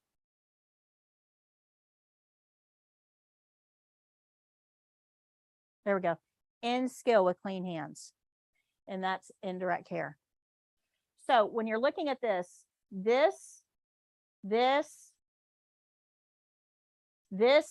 this, 5 checkpoints are not graded on the skill itself. So when you're taking a pulse, that's not graded on a skill itself. It's graded separately on indirect care, which is the 5th skill that they don't tell you about. So you've got 3 skills on here.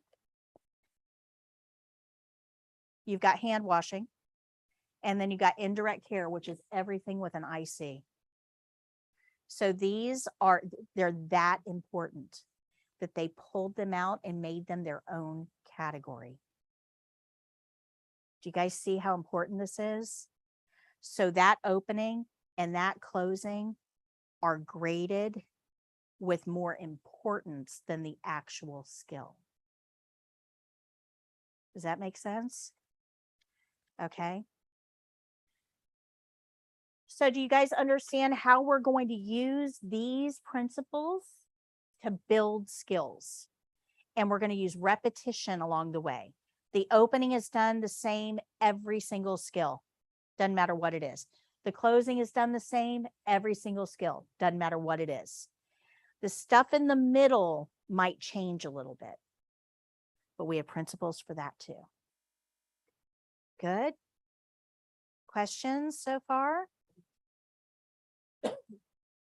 This will get clearer when we get into skills on Wednesday. You'll start to see how all of this works together, but I kind of need you to have a vague idea of how these principles kind of work and why they're so important, why we don't want to miss any of these steps. Because if you miss a step, you've missed a checkpoint. Good. Questions? You said that's when we,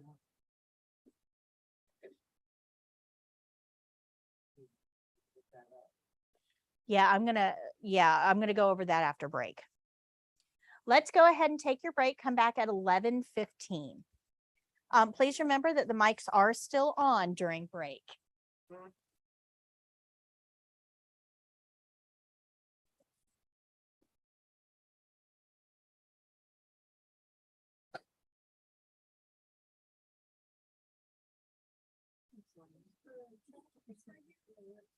Yes, yeah, you can use that one. My name's not right. Oh, okay. That's my middle name. Oh, okay. Those don't really mean anything, but I do need to know for your certificate. Right. So Casey? Yeah. It's Swanson's my last name. Got it. All right, thank you. Thank you. Oops, I'm sorry. My fault. I'll take care of it. You have to turn it that way. but Locked in forever. You smoke? We're going like that too, and it's bigger than me. Really, it looks good. Smell like vanilla cupcakes. All right, which, I thought we were vaping and smoking out back. Yes, Okay. just make sure you unlock it before you go out. Go out there, I can go and I'll make sound. Well, if you keep it up, you could stay inside. I'm working on that. First things first, new career, how about that? Okay. All right.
That is why I'm feeling is I don't have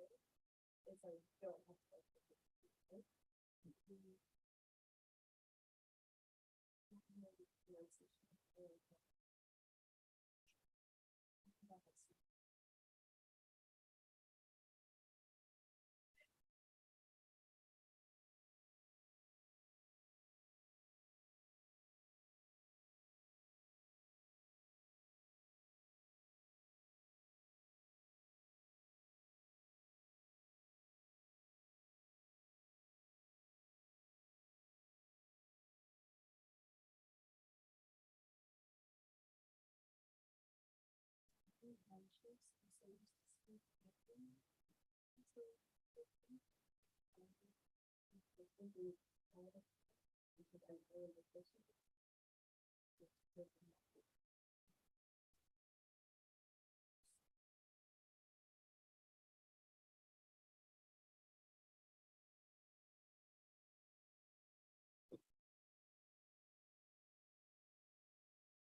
had big kids and it's still pinball. So she wanted. I did that. And this is small, and she was like, "This is small." I don't know.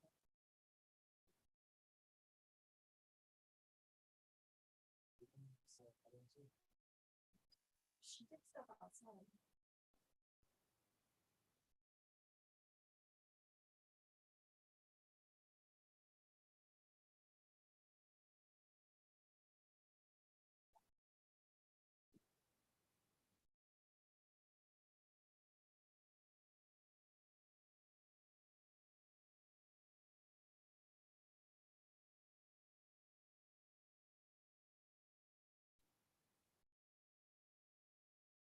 Hello. Hey, how are you?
Oh,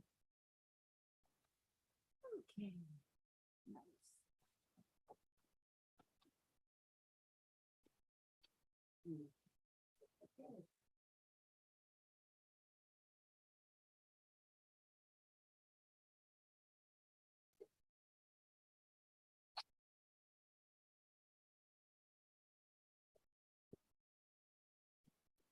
I know it's a small room, not much space. I try to cap the class at 12. Actually, I was doing 10, then I went up to 12. This class has 14 in it. So I need a big room.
Even little stuff like that.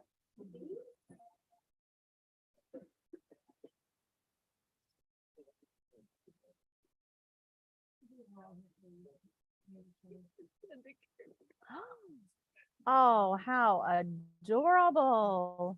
Oh my goodness. Yeah. Oh, adorbs. I've met some of my most amazing humans in my life by crazy reason.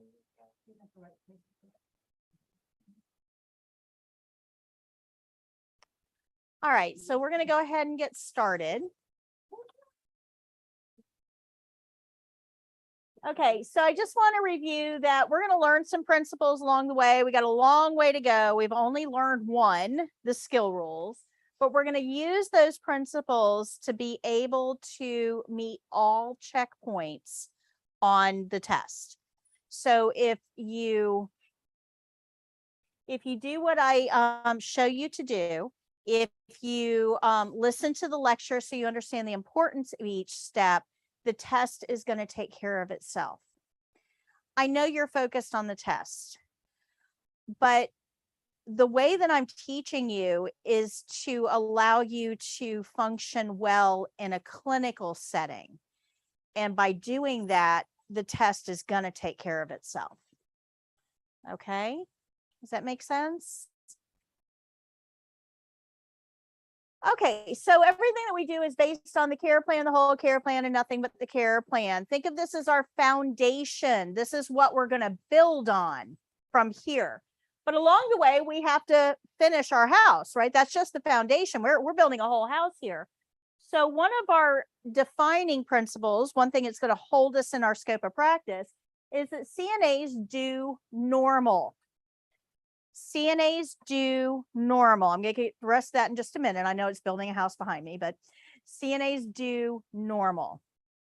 What I mean by that, another way of putting that, is that CNAs do routine tasks on stable patients according to the care plan.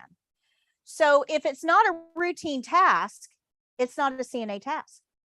If it's not a stable patient, it's not a CNA task. We do routine tasks on stable patients. And there's a whole defining principle that governs this called delegation. CNAs, their very name is certified. That just means you pass the test. Doesn't mean anything. You pass the test. Nursing, well, we're not plumbers. That's our industry. Assistant. That's the word I want to focus on here. Assistant. We need to clearly define our role here. Assistant. We're there to help the nurse.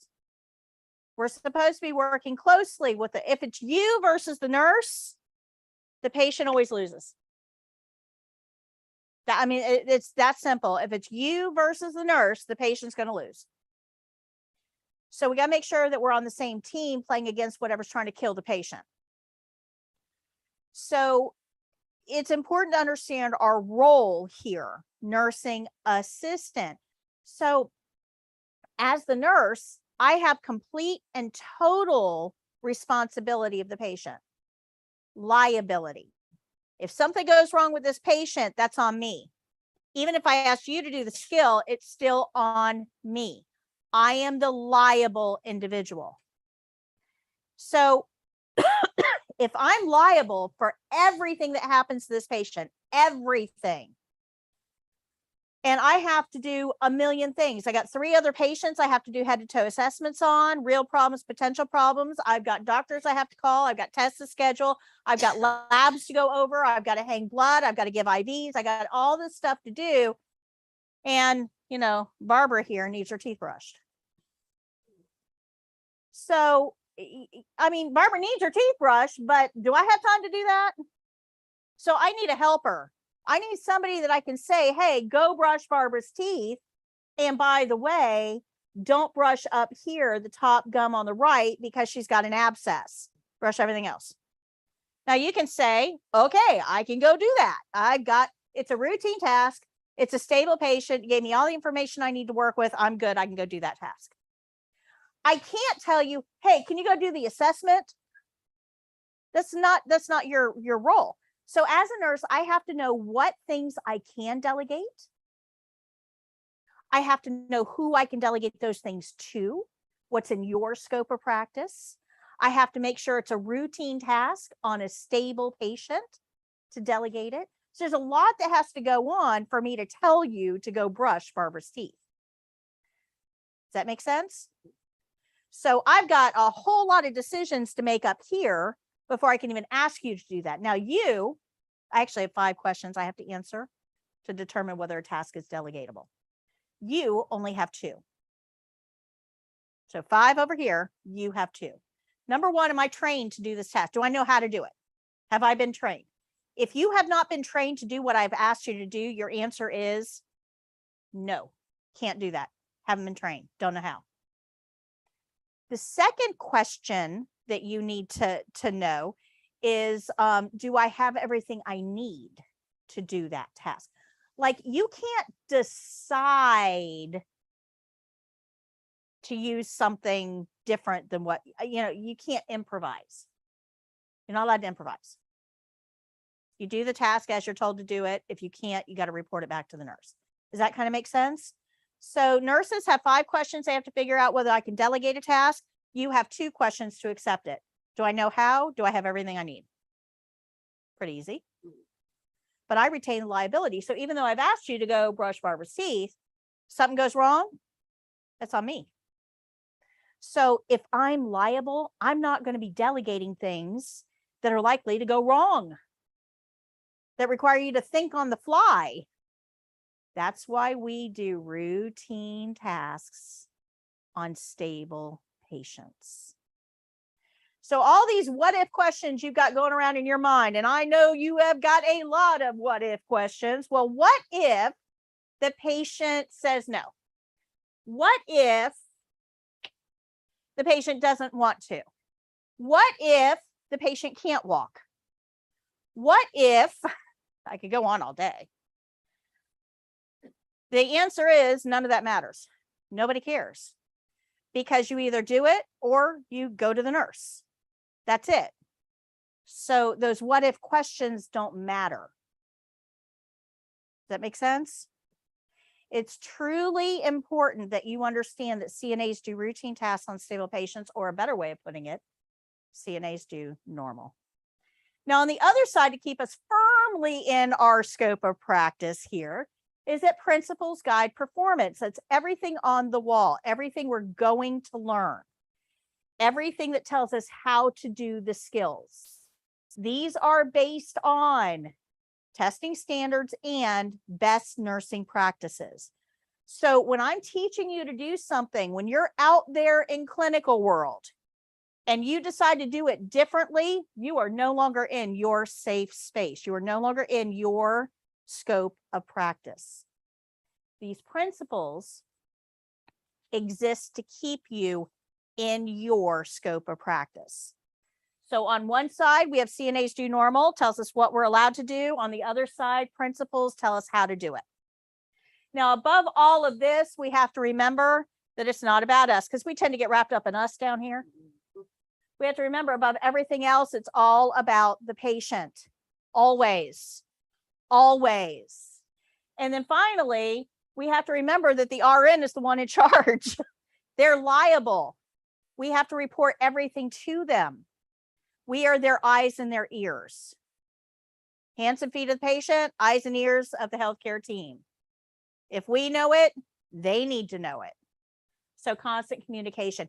This is what keeps us in our safe space, our scope of practice. You can see it there, the CNA on right here, the CNA happy place. And if you turn your ID badge over, oh, some of you, most of you, I'll have to get you a new one. If you turn your ID badge over, you can see that same drawing. This reminds us what our scope of practice is. Good? You guys understand? So delegate, you can be trained to do a lot of things beyond what I'm going to teach you to do in here. Training doesn't have to be in a classroom. If we have a patient, let's say that we're working in a same day surgery center, and we're working in the post-op area. So people come in, they have their surgery, they go through a little of a recovery time, and then they go home. So we send them home. Most surgery now is done outpatient. So they go home. Well, in post-op, you're getting them ready to go home. They had a catheter when they were in surgery. They're having that catheter at home. So what's got to happen in post-op? Got to come out. Well, if you're working in post-op on same day surgery, you can be trained to take a catheter out. It's a routine task. These are stable patients. They're going home. You can be trained to do that. Training doesn't have to be in a classroom. I can show you how. I can ask you to walk me through it. I can watch you do it. And then I can tell you if you've got any problems doing it, you need to let me know. You can be trained to do other tasks beyond what I'm teaching you. But these principles that we're going to learn will always apply to those other tasks as we learn them. So think of this as your foundation. Wherever you go to work, you'll build on that. But over everything, they have to be routine tasks on stable patients. Good? Does that make sense? Do you guys understand your scope of practice? Am I going too fast for anybody? Okay. So if you ever think to yourself, am I allowed to do that? Nurse is asking me to do something. Am I allowed to do that?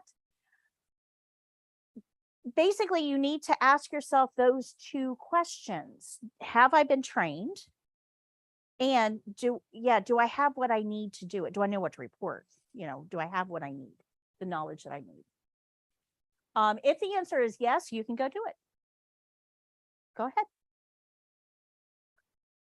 So I want to talk to you just a minute about the patient experience here. And this, again, you don't have to take notes. I forgot to tell you when we're talking about delegation, that starts on page 8. So everything I just told you is on page 8 and 9.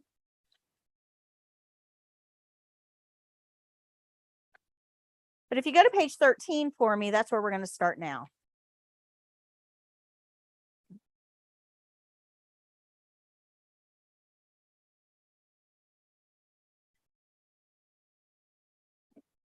In this class, it's going to be super easy for you to get all caught up in you. You're learning the skills. We're talking about being a CNA. We're going over scope of practice. We're, everything is, you're thinking about the tests, the checkpoints, everything's revolving around you. But in a clinical setting, nothing revolves around you. In a clinical setting, who does everything revolve around? And we have to stop and think about that for a second. So I want to spend just a minute talking about the patient experience because you may not have ever heard it in these terms before. Let's think about our normal patient in a hospital. So we're just going to focus on the hospital for a minute. So we have a basic patient in the hospital.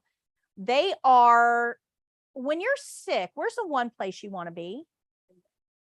Where bed? Home.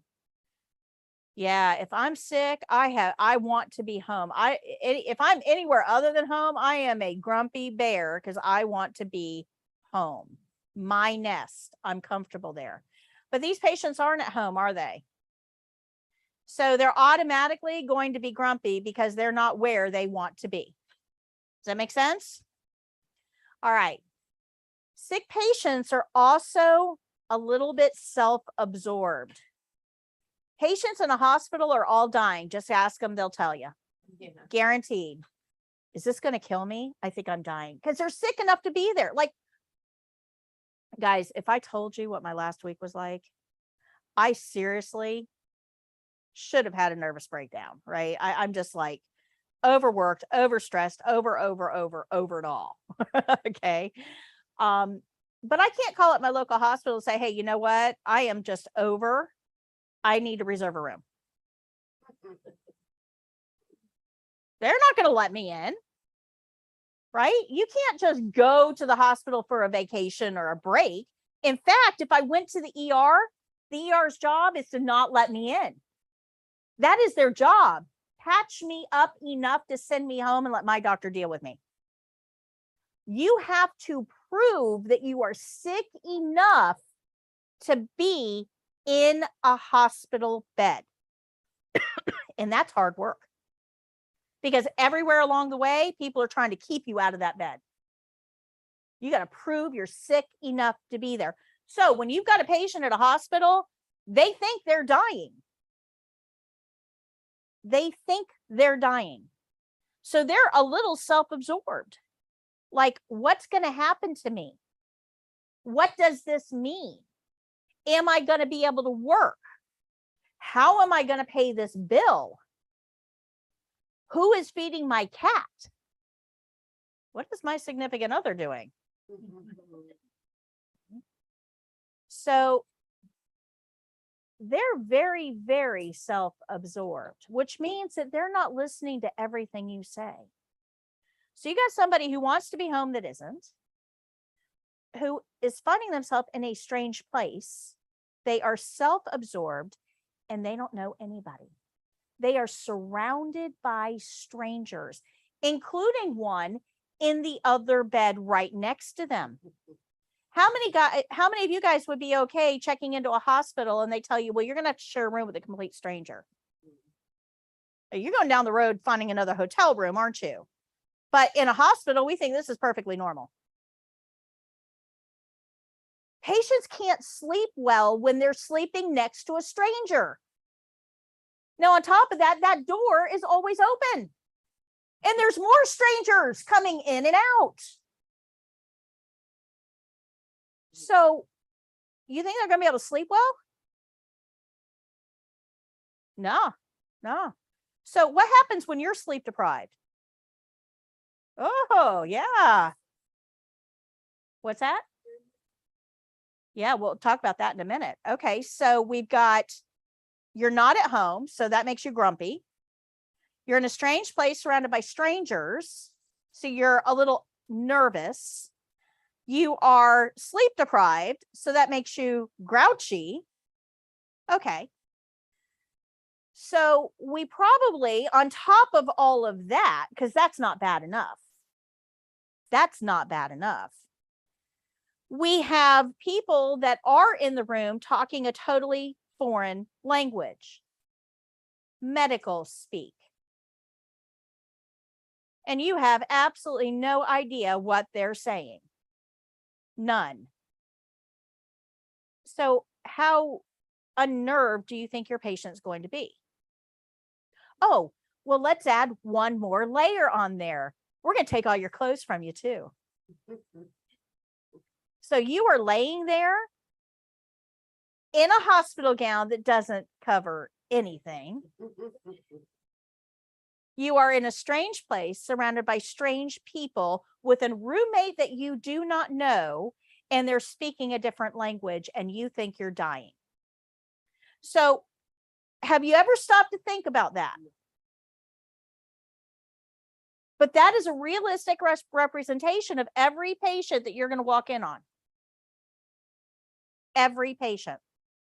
If you get a nice patient, man, that's a bonus. Do not expect that. Sick patients have a right to be sick, to act sick, to be grouchy and grumpy and mean and frustrated and distracted. You may have to repeat yourself 3 times. Do it. You are being paid to be nice. Nobody's paying them. In fact, they're going to get a bill. So don't expect them to be nice. And I actually had a CNA one time tell me, well, she started it. Okay, well, I'm going to end it. Like right now, we're going outside to have a talk because clearly you do not understand the patient experience. They have the right to act any way they want. Don't ever use those words. Patients have the right to be grouchy and grumpy and distracted. Now, as bad as all that is, that's nothing compared to nursing homes. Now, I want you to think about this for a second. I'm going to give you a scenario. So we have Mabel, and Mabel is a lady in her late 70s. She and her husband lived in New Jersey all of their life, had mass transit right outside their door. She worked 3 blocks from home, took the bus every day or walked if the weather was nice. He drove because they only had 1 car. And they retire, and where do they move? Florida. Florida. They get a nice house in Timber Pines across the street. They get housekeeping and yard service, and they're living the life. They're going to bridge club, and they play tennis and shuffleboard, drive their little golf carts down the street. It's a great life until Frank drops dead. So here she is in Florida, doesn't drive, has no support system, and she got to figure it out pretty quick because all of her family is still up north making money, because you can't make money in Florida, right? Nobody moves to Florida to make money, right? They move to Florida to retire. The rest of us are just stuck here. So all of her family is still up north. So she gets to driving school. She learns how to drive. You've seen her on 19, I guarantee you, the little cotton head, wheel driving 10 miles an hour. You've seen her. Yep. And she does okay because there's a back road from Timber Pines to Winn-Dixie. There's a pharmacy there. So she kind of stays off the main road most of the time, except every couple of months she has to go to her doctor up off of Northcliffe. So she goes to her doctor on this particular day, and it's not good news. It looks like she may have cancer. He gave her a referral to a cancer center. She's like shaken, right? She's not thinking straight. Who's going to take care of me? She's got a million things going on in her mind, and she gets behind the wheel. And she thought she put it in reverse, but she ended up putting it in drive and drove into the building. Now, unfortunately, this is the 3rd accident she's had in the last 3 months, and her insurance says no. So her insurance gets canceled. So she calls up her daughter. And she says, I'm in trouble here. I can't drive anymore because the insurance got canceled. They really don't have mass transit, not that I can use. I don't know how to use this Uber thing that you hooked me up with. I don't understand what that is. I need help. And the daughter says, all right, Mom, we'll hire a caregiver for you. So a caregiver comes into the home, and things are going okay, but the bills are mounting because, now we need meals, we need a caregiver, we need a housekeeper, we need a lawn service guy, and the bills are starting to mount. And the daughter says, Mom, I'm going to come visit you on Thursday. So she comes down, flies down on Thursday, takes her mom to lunch and says, Mom, you can't stay in the house. This is costing way more money than you've got, and none of us can afford this. So we got to figure out plan B. I looked around, found a perfectly beautiful place for you. And they've got an opening, and the roommate is supposed to be really nice. You'll be sharing a room, but it's okay. And we're going to be moving you in tomorrow. So I'm sorry, not tomorrow, Saturday. Sorry, I misspoke. I'm not moving you tomorrow. Tomorrow we're having the yard sale because you can only take 2 suitcases of stuff with you. So your entire house of stuff has all got to be gone tomorrow because the realtor is going to come and put it on the market, because you have to pay for that place. And it costs about $4,000 a month, which is still cheaper than what what we're paying now. So, we're going to have to sell your house to be able to afford this. And your dog, Sadie, I know she's 12, but she's super sweet. I'm sure, somebody's going to adopt her from the pound, but I'll go drop her off tomorrow. And your car, we're going to give to that young lawn guy that you've had for a while, because you don't need it, Mom. They took your license away. So, so Saturday morning, it's all set. You're going to move in. Now, how do you think she feels? In and out. She has lost her entire life, everything. Her independence, her home, her possessions, her friends, her spouse, her dog is all gone. And now she's in your facility and doesn't want to eat. Well, no, really. Of course she doesn't want to eat. She's depressed. This is not how she envisioned the end of her life. And yet this is the story of most people in an assisted living. But the problem is that assisted living is just that. It's like an apartment. It's a place you live. It's not a place where medical care occurs. So when she has a problem, she is sent to the hospital. Do you remember what we just talked about, right? Strange person or strange place, strange people, strange everything. Well, at the hospital, they decide you can't go back to assisted living. You have cancer and need nursing care. So you are moving into a nursing home. So unfortunately, Mabel's life did not turn out the way she expected it to. And we have to remember Mabel when we see every single patient that we see, because every patient is in some way experiencing one of those catastrophic events. So if you can get a patient to smile at you, that is a really good thing. If you've got a nice patient, oh my gosh, you need to go play the lottery or something, because you are having a really good day. Don't expect nice from your patients. But I have a theory here, especially when it comes to old people, right?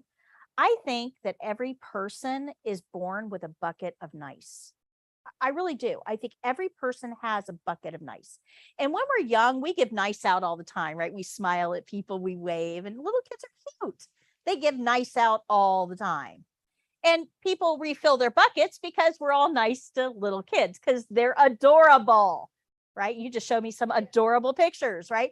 So adorable. So their buckets getting filled. They give out, buckets get filled. They give out, buckets get filled. I mean, this is a good system, right? But as we age and we're giving our nice out, our buckets don't get refilled very often. When we get old, you run out of nice because nobody is filling your bucket. So how do you give nice out if you have none left to give?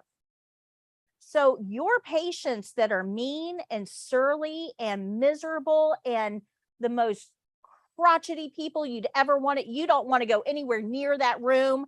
They are just plain mean. They need nice more than anybody else, because they are never going to be able to have any nice to give out unless somebody is filling that bucket. So the ones that are the meanest to you, you need to be the nicest to, because you're expecting them to give you something they don't have. So when you have those mean people, I want you to think, do they need their nice refilled? I have some. I'll share it. And maybe someday, if enough people give them nice, they'll have a little extra that they can start handing it back out. Okay, does that make sense? Okay, so a little bit different way of thinking about our encounters with patients. It's not all clinical. Do you remember that indirect care we talked about? Remember how I said it was so important? If you noticed, if you go back and look at checklists and you look at that indirect care, if you noticed, almost all of it is how we relate to patients. It's that important.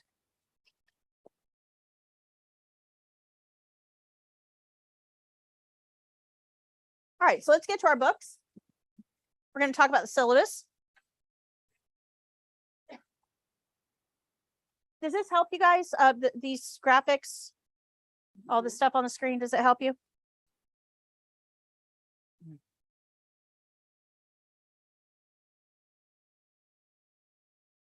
All right, so this is our roadmap. This is how we're going to get from here to there in 4 weeks. So if you look at the top, you'll notice that we are going to be here on Mondays and Wednesdays from 9 a.m. to 1 p.m.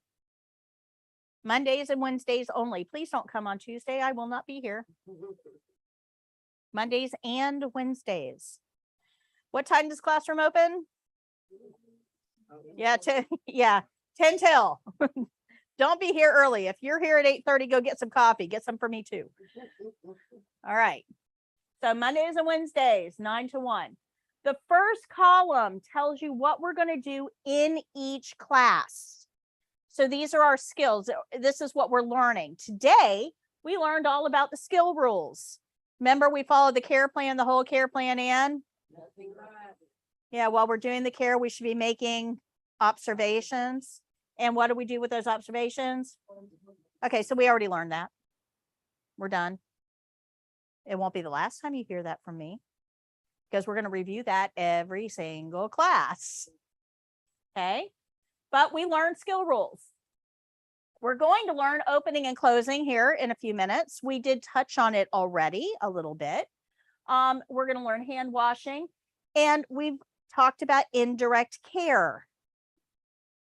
So look vaguely familiar to you? We're not done. I'm not done with you yet. I still have an hour and 15 minutes, and I'm going to use every minute of it. Okay, but we're going to go through all of this. If you notice on Wednesday, we're going to learn glove removal, mouth care, dressing a resident with a weak arm, and pulse. So this is what's going to be reviewed in class on Wednesday. Notice next Monday, you need your blood pressure cuff and stethoscope. I would also like you to bring a can of some sort, like a Lysol can or a scrubbing bubbles can, like bathroom cleaner. If you don't have one, that's okay. I've got about 9, but there are a lot of you. So if some of you could bring one, that would be good. Damn, I was here early, actually. That's okay. Having it today is fine. No problem, but you don't need to bring it back until next Monday. Okay. And yep, blood pressure cuff and stethoscope next Monday. Does it matter what? It cannot be an automated one. It has to be an old fashioned pump up. And I prefer the one that isn't connected, like the stethoscope, like a home kit, where the stethoscope is actually part of the blood pressure cuff. Yep, that's perfect. That's perfect.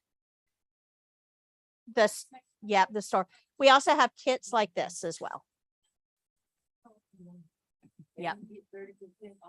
Yes, and you get 30% off. So it's like $35.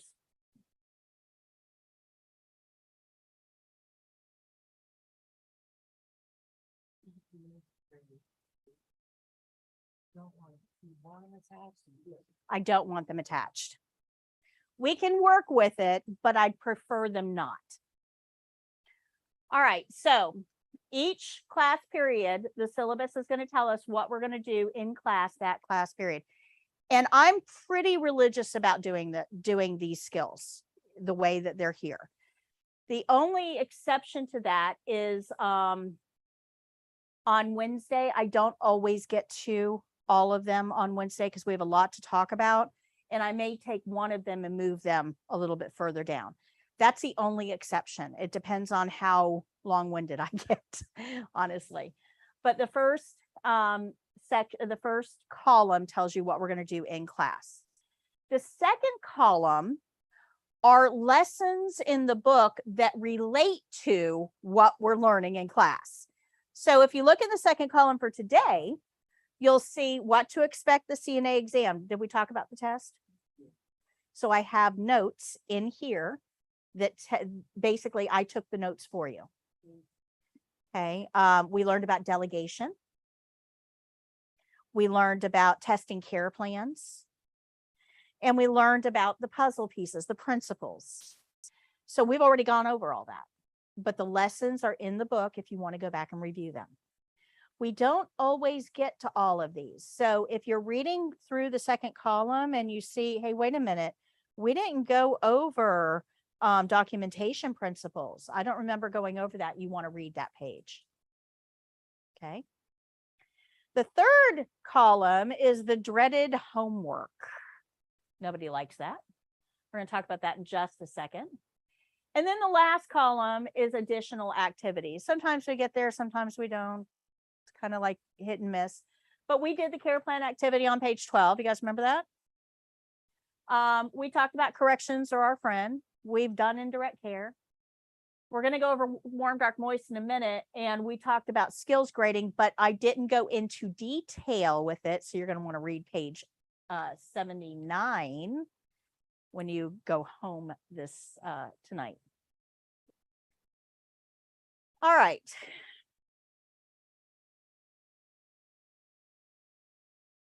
Oh. Where did, oh, I know why. Okay.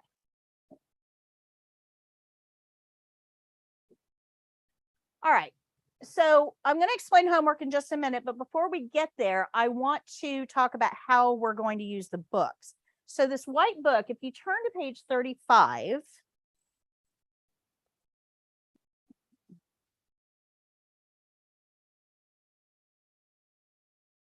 I'm going to show you how we're going to use this book to learn the skills. So at the top of page 35, you see the title, Measure and Record Pulse. That is what the test is going to call it. Measure and record pulse.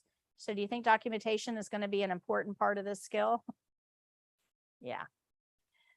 Now below that, you see care plan. What do we know about the care plan? We follow it. So in order to follow it, we got to read it. So at the top of the page, it says patient will be lying in bed for skill. Take the patient's radial pulse measured at the wrist. So they even tell you where the radial pulse is, guys. Right? They don't expect that you know that. This test is not as hard as you think it's going to be. For 1 full minute. So how long am I counting? 1 full minute. If you don't know how to gauge a minute, we're going to learn that too. And we're going to record our reading. So our care plan is very specific here. We're going to follow this like our life depended on it. This is the care plan from the state exam. When you get this skill, if you get pulse, this is exactly what your care plan is going to say. Exactly. So now we got to figure out how we're going to do this. Below the care plan, you have your supplies. You do need to learn supplies. We'll talk about that a little bit more on Wednesday, but you do need to learn supplies. They're listed here for you. And then below that, you've got your step-by-step instructions. And when I say step-by-step, I truly mean step-by-step. How many of you guys have ever made a peanut butter and jelly sandwich? Anybody ever make a peanut butter? No? How many steps do you think are involved in a PB&J? 3? What do you guys think? There's a lot. Yeah, I guess it's moving around. 6.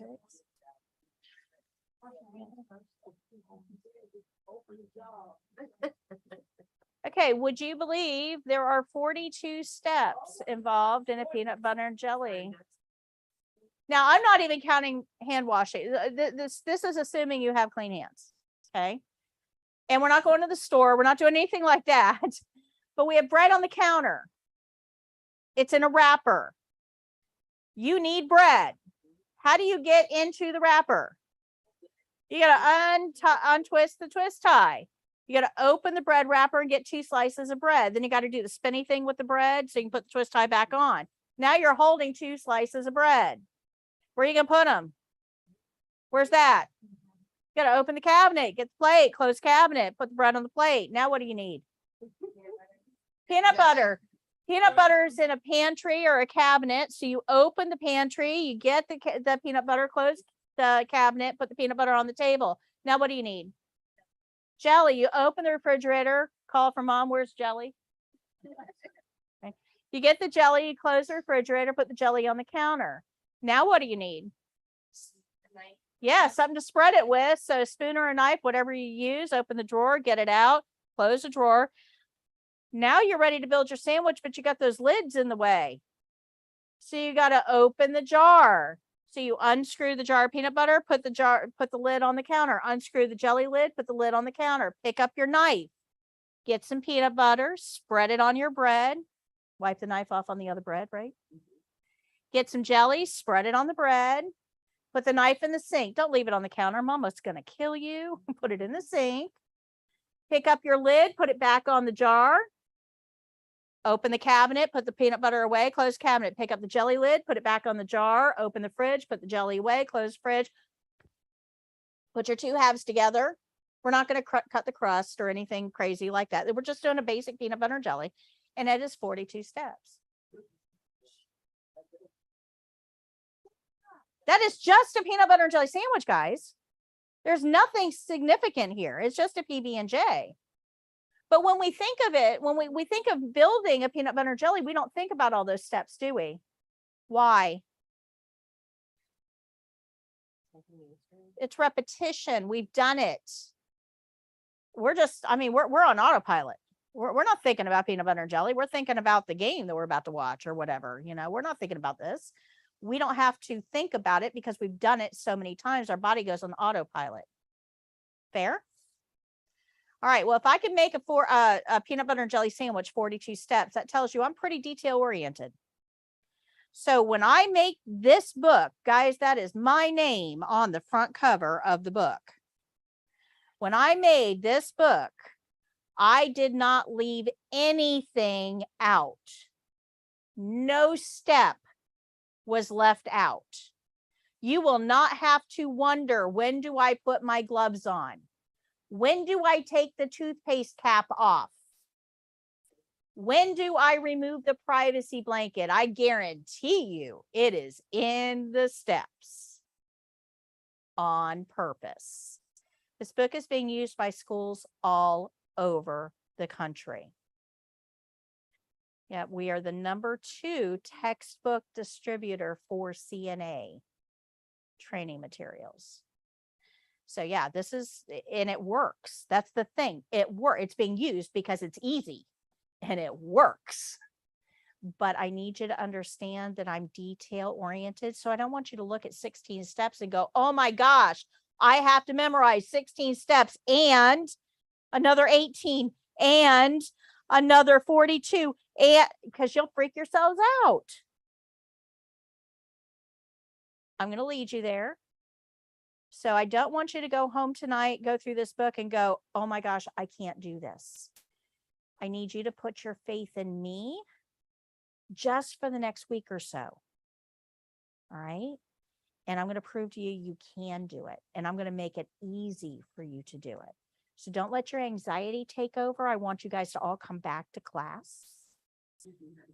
Okay. Don't let your anxiety take over. I'm going to show you how to make these 16 steps effortless. But it's there because if you have a live human at home, don't use a dead one. They won't help you. You need a live one. If you have a live human at home, you can take this book to your live human and you can say, hey, can you read these steps to me? And when they read the step, you do it. You are now hitting every single checkpoint. Now, once you've done it once or twice, you don't want that live human to read all these steps. You want to do the skill and have your live human just read along and tell you if you missed anything. So you actually can create your own evaluator at home right here. Okay, good. All right. So now on that same page in the second column, you'll see the documentation form. This is the documentation form used by the testing center. So if you get Pulse, this is exactly what your documentation form is going to look like. For those of you who cannot see the small pages or small figures, go to page 121, 120 and 121. These are your documentation sheets. You can make copies of this and play with them if you wish. But those are full-size sheets. And then if you go back to page 35, at the bottom of the page, down here, you've got some test information. This is specific to the test. 35. This is specific to the test. The first thing you're going to see is the timing. So Prometric did a study years ago, and they kept track of how long people with your level of experience, which is none, took to do this skill. And they averaged out, and they said, Prometric says that somebody with your level of experience, none, should be able to take a pulse within 5 minutes. How long are we counting for? And they give you 5. So they generously overestimate this, generously, because even if you're doing your opening and your closing, it's still not 5 minutes. Okay. They give you way more time than you need. And that's not all the time they give you. We're going to talk about skills timing a little bit later in the program. They actually give you an extra 8 minutes during testing because. Okay. Now, the second area there, the second little icon is who is going to be your patient. Now, most skills, remember I said when you're testing, you need a patient, she's going to be your patient. Most skills, it will be another testing candidate, which is what you would see there, student. But there are a few skills where we're going to use a mannequin. So if you keep your finger here on page 35, but go to page 114, we're going to come back to 35 in a minute. Go to page 114. In that same spot, you're going to see a mannequin. So when you're doing a skill at the bottom of the page, if you see mannequin, you need to be practicing it on a mannequin. If you see a live person, you need to practice it on a live person. Okay. Now, beside that, it tells you where that person's going to be for the test. In this case, our person's going to be in a bed. They won't all be that way. There are a few skills that start out with the patient in a chair. Page 46 is a good example of that.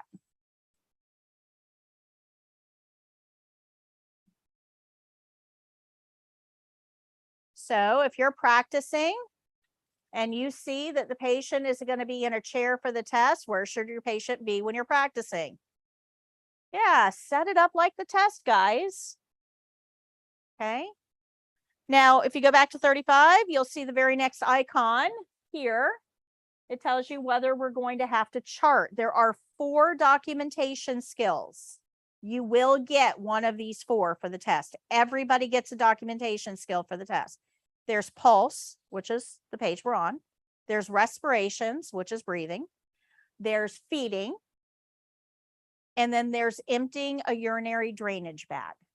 You're going to get one of those 4, guaranteed. Pulse, respiration, feeding, or drainage bag. You will get one of those. We'll go over that a little bit more as we go through the program. But this particular skill requires charting. It says yes there. That's why we have the documentation form on the skill. Now, beside it, it's going to tell you what normal values are, because it's helpful for you to know what normal values are. You're going to need that for the written test. So here we know that pulse normals are between 60 and 100. Beyond that, you have your variance. Now, this is for the test. It tells you that you can be off by 4 beats in either direction and still be counted as accurate for the test. So you don't have to be right on. So let's say the evaluator got 76.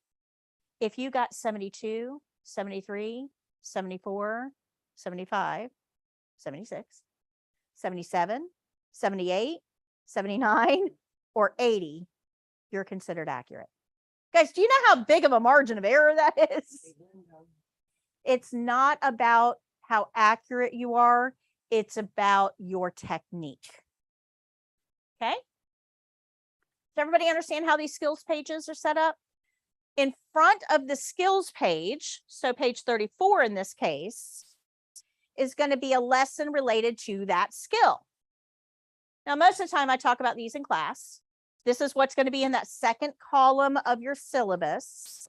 Remember that additional reading, the second column. But this one is, do I have to talk it out? Now, I'm going to talk about that next week in detail. So I'm not going to go into that now, but I'm going to give you the short answer, yes. Remember, your patient in bed is scared, lonely, isolated, thinks they're dying, you need to talk to them. They're also underdressed for the occasion. And if you're going to put your hands anywhere on them, they need to know what your intentions are. Okay? You have to talk out the skill. Don't assume that they know what you're doing. They didn't take a CNA class. You had to take a class to figure out how to do these skills. You paid your money, you're sitting in the seat. You had to take a class to learn how to do this. Do not assume that they know your job. They didn't take the class. So that drives me crazy when people go in it, well, they should know what I'm doing. No, they shouldn't. Don't assume they do. Okay, so make sure that you're talking it out. But each page, each skills page will have a page before it that's a lesson related to that skill. Those are important. So now let's go to the last or the third column of our syllabus here. This third column right here. And that's our homework column. So you're going to see in the blue book, that's the blue book that you have in front of you, this one, Hartman's Nursing Assistant Care, the Basics. You are going to go home and read chapter 1, which is 20 pages. It sounds like a lot, guys. It's not. The words are small. The writing is big. There's lots of pictures. It's written at a 6th grade level. It's not hard to get through, but you're going to read 20 pages. And then when you're done reading those 20 pages, in the white book, you're going to go to page 132, which is right there, spelled out right there, page 132. And you're going to see a test. So in page 132 of your white book right now, go find your test. What I don't want you to do, and somebody will anyway, what I don't want you to do is go home and take the test and think, oh, I know it all. I don't have to do the reading. All that test did was tell you what you knew. It did not tell you what you didn't know. I guarantee you're going to pick up something by doing the reading. Do the reading. Don't just try to test out of it. Testing out, because you don't know what you don't know. You are full of Swiss cheese, guys. You don't know where your holes are, though. You just don't.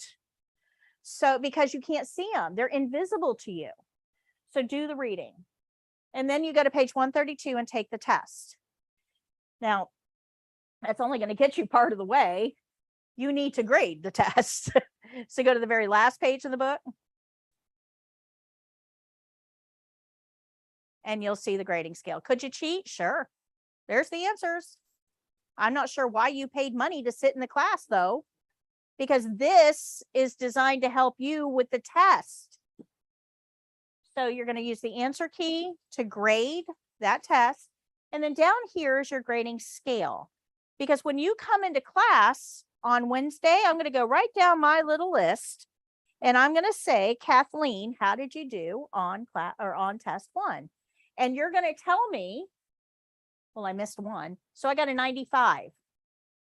Or I missed 3. So I got an 85 because they're worth 5 points apiece. But this grading scale down here will tell you what your grade is. Good? Perfect. If you can't do the homework, I know you have lives outside of here. I get it. I'm not that kind of a teacher. If you don't get to your homework and I call your name, just say pass. I'll come around to you next class. If you still don't have it done, say pass. I'll come around to you the next class. You will get out of this class what you put into it. It is adult education. I am not going to chase you down. You have to have some self motivation and integrity here. Okay. But this is all information you need to pass the test. I'm giving it to you, but you have to take it. Good. I can't do it for you. No, Mondays and Wednesdays from 9 to 1. And if you ever wonder, it's right here at the very top of your syllabus, Mondays and Wednesdays, 9 to 1. You're welcome. Okay, so you guys understand your homework? Questions? All right, on the front cover of your blue book is a B and a number. And I know some of you have the same number, it's fine.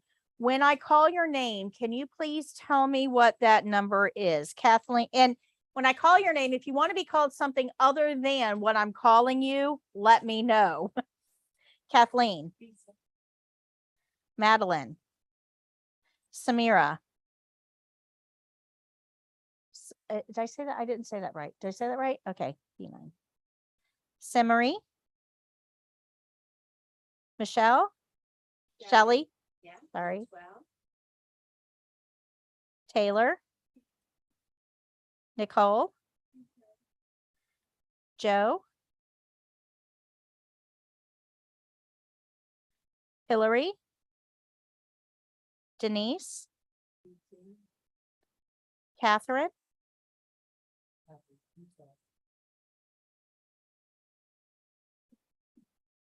Bree. Oh, I've got two Catherines. Okay, I think Catherine Watson didn't. Are you, wait a minute, are you Catherine Thurkill or Watson? Okay. And Lance. Okay. All right. That's how I keep track of you guys. All right. Any questions so far?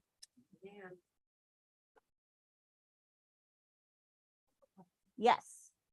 I have answers. If we do not have a watch, Okay, we're going to get into that a little bit more on Wednesday, but you don't need one. You don't need one for the test. You won't need one in a clinical setting.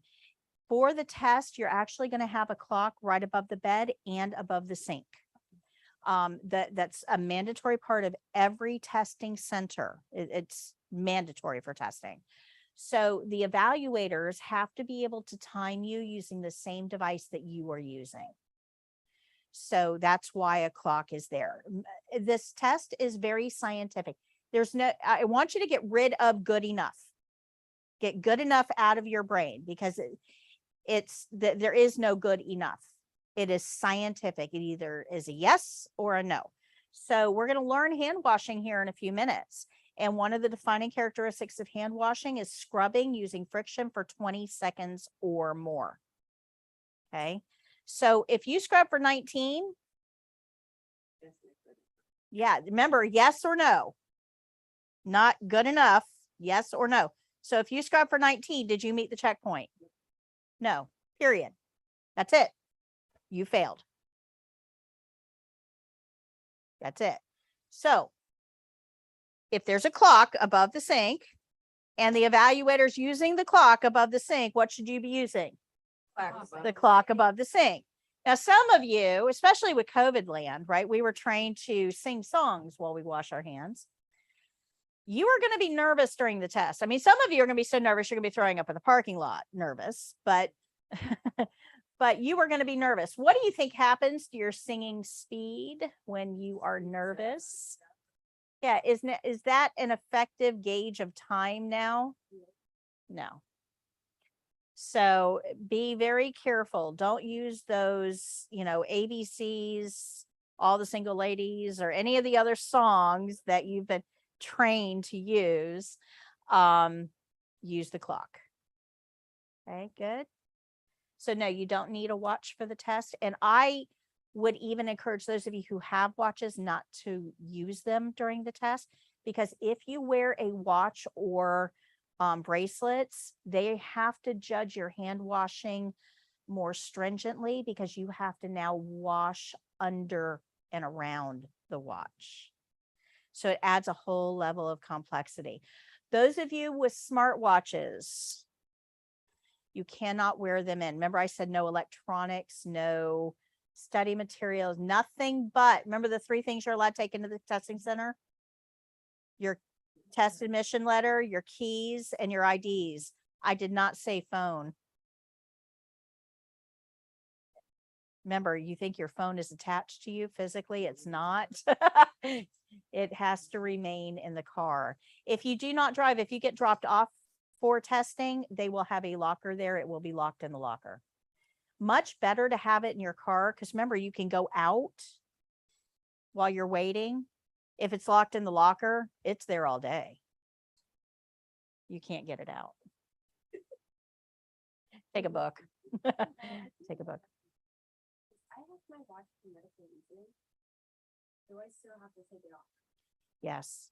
Yeah. They will not allow any electronics in that room because of cheating. Yeah. And I'll give you a good example. They have little tiny earbuds that are almost invisible that you can put in, and you can actually play my videos on your watch and have it in your ear. Mhm. Yeah.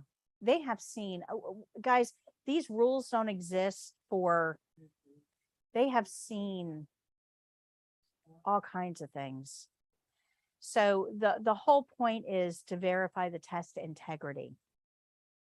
Now, something you can do, okay, if it's essential, remember it's 35 minutes, right? The test that when you're in the clinical room, it's 35 minutes.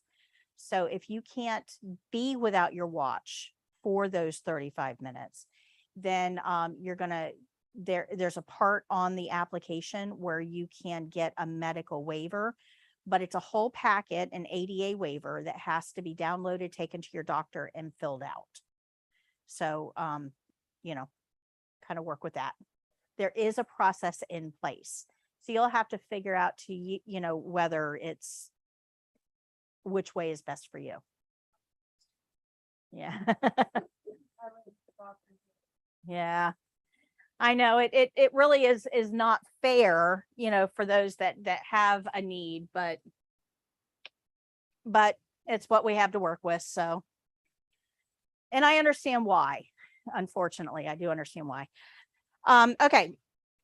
Before we get into the opening and the closing, I'm going to pass this around. So as I'm talking, you guys can do this. You're going to see your name here. Change your name if it's misspelled, if there's any changes that need to be made. You'll see your email address here. If you need to, if this is not correct, if your email address is not correct, I want you to write in your very best handwriting. I gotta be able to read it. Write your email address in here for me. If there's no changes, if everything looks good, exactly as is, just sign it for me. That way I know you've seen it. But I'm going to be sending you 2 emails. These are very, very important emails. I've got to make sure they get through to you. And if I don't have your, verified email address, it's very hard for me to send you those emails. Okay. Some of you did respond to the email that I sent out last night. Thank you. I appreciate. If you did not get my email last night, then you need to check your spam folder. Maybe check your email.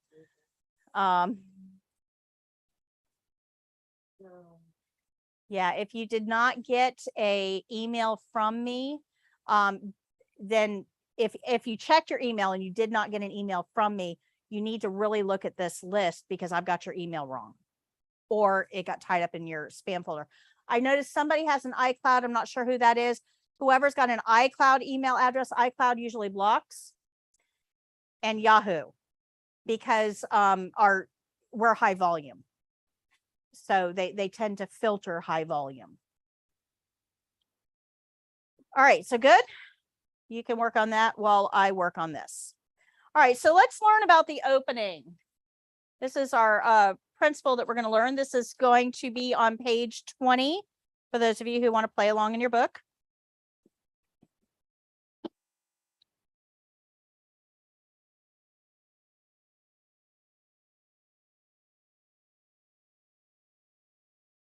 The opening is going to be done the same way every time. It doesn't matter what skill we're doing. It doesn't matter who we're doing the skill on. It doesn't matter whether we're testing or we're working. The opening never changes. So we're going to learn this and we're going to do it over and over and over and over again. So every skill starts with the opening. but every opening starts with a knock. Every time. Remember, let's think about the patient. They're in a strange place, surrounded by strange people, a little grumpy, a little out of it, right? Not their best day. If you walk in that room without knocking, without announcing yourself in some way, they're never going to be able to sleep, because that is no longer a secure environment. If you could open your eyes at any moment and have a complete stranger standing over you, that is not a secure environment. You have to knock. I don't care if you just walked out of that room and you turned right back around to go in, you still are going to knock on the door. That is non-negotiable. In fact, if you remember our checklist, there was a whole line specific to, did the candidate knock or announce entry? That checkpoint, that one checkpoint can fail you. You guys understand how important that is? So that's why I say every skill starts with an opening, but every opening starts with a knock. Okay. Once you've knocked, you don't have to wait for a come in. It's kind of like an open door policy. It's a courtesy thing.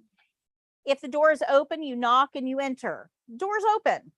But if that door is closed, please wait until you get a come in or who's there or some acknowledgement. Don't just knock and barge. Think about all the things you do behind closed doors. Think about all the things you do behind closed doors. There are some things you cannot unsee.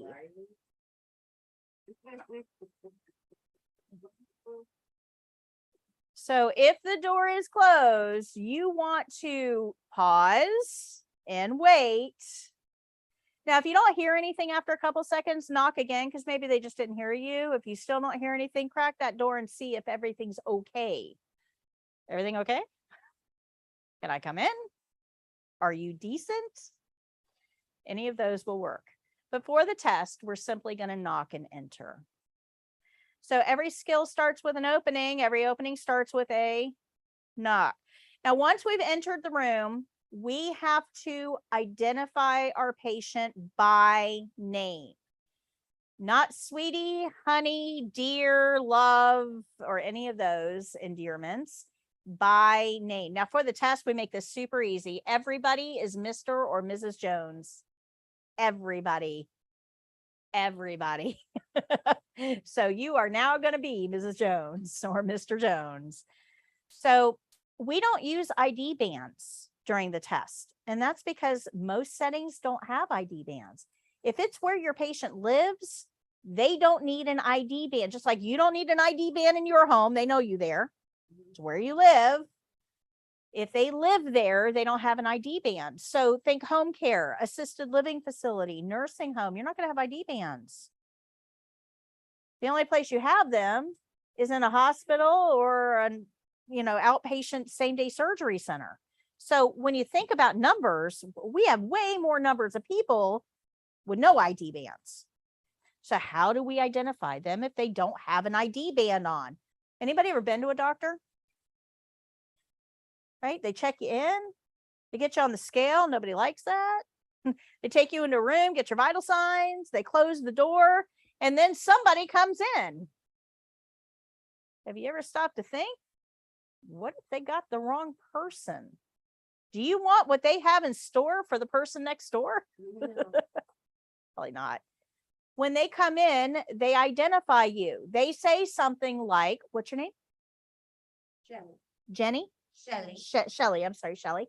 So this is Shelly. That's her name, Shelly. So when I walk in, if I said, so Mary, how are you today? What are you going to tell me? I'm sorry, I'm Shelley. Oh, so I have the wrong patient. Well, how do I know I have the wrong patient? Yeah, she told me. So. She told me. Do you know the one person who is most familiar with that patient's name? Do you know who that is? The patient. So if you're relying on ID bands, you've kind of taken a wrong turn because that ID band may be wrong. Do you know who's never wrong? The patient.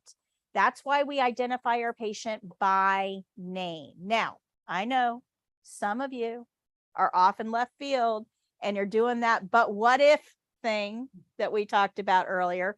But what if my patient can't identify themselves by name? What if they have dementia? What if they can't speak? What if they're a child? Right? We're often what if territory again. We have a whole system in place for that already. Remember?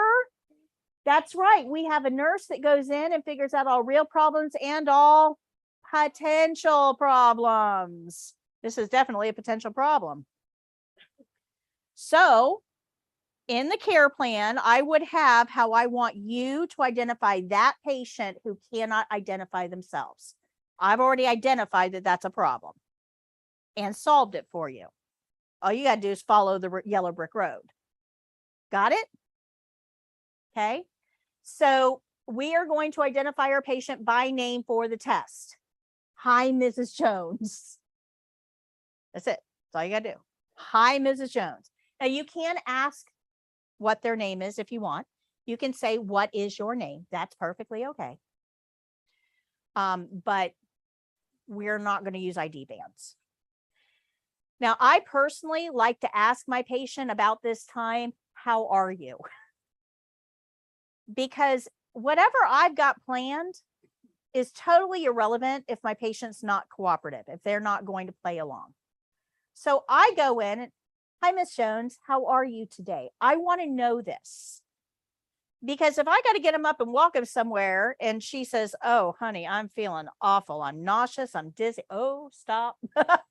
I'm going to go get a nurse because we're not getting up and going anywhere.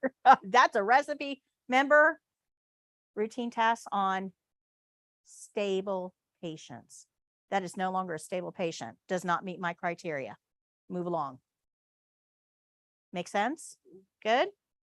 So I like to ask, how are you? And I'm hoping for, I'm fine, which you're probably not going to get because they're in a clinical setting, but we're hoping, right? I'm fine.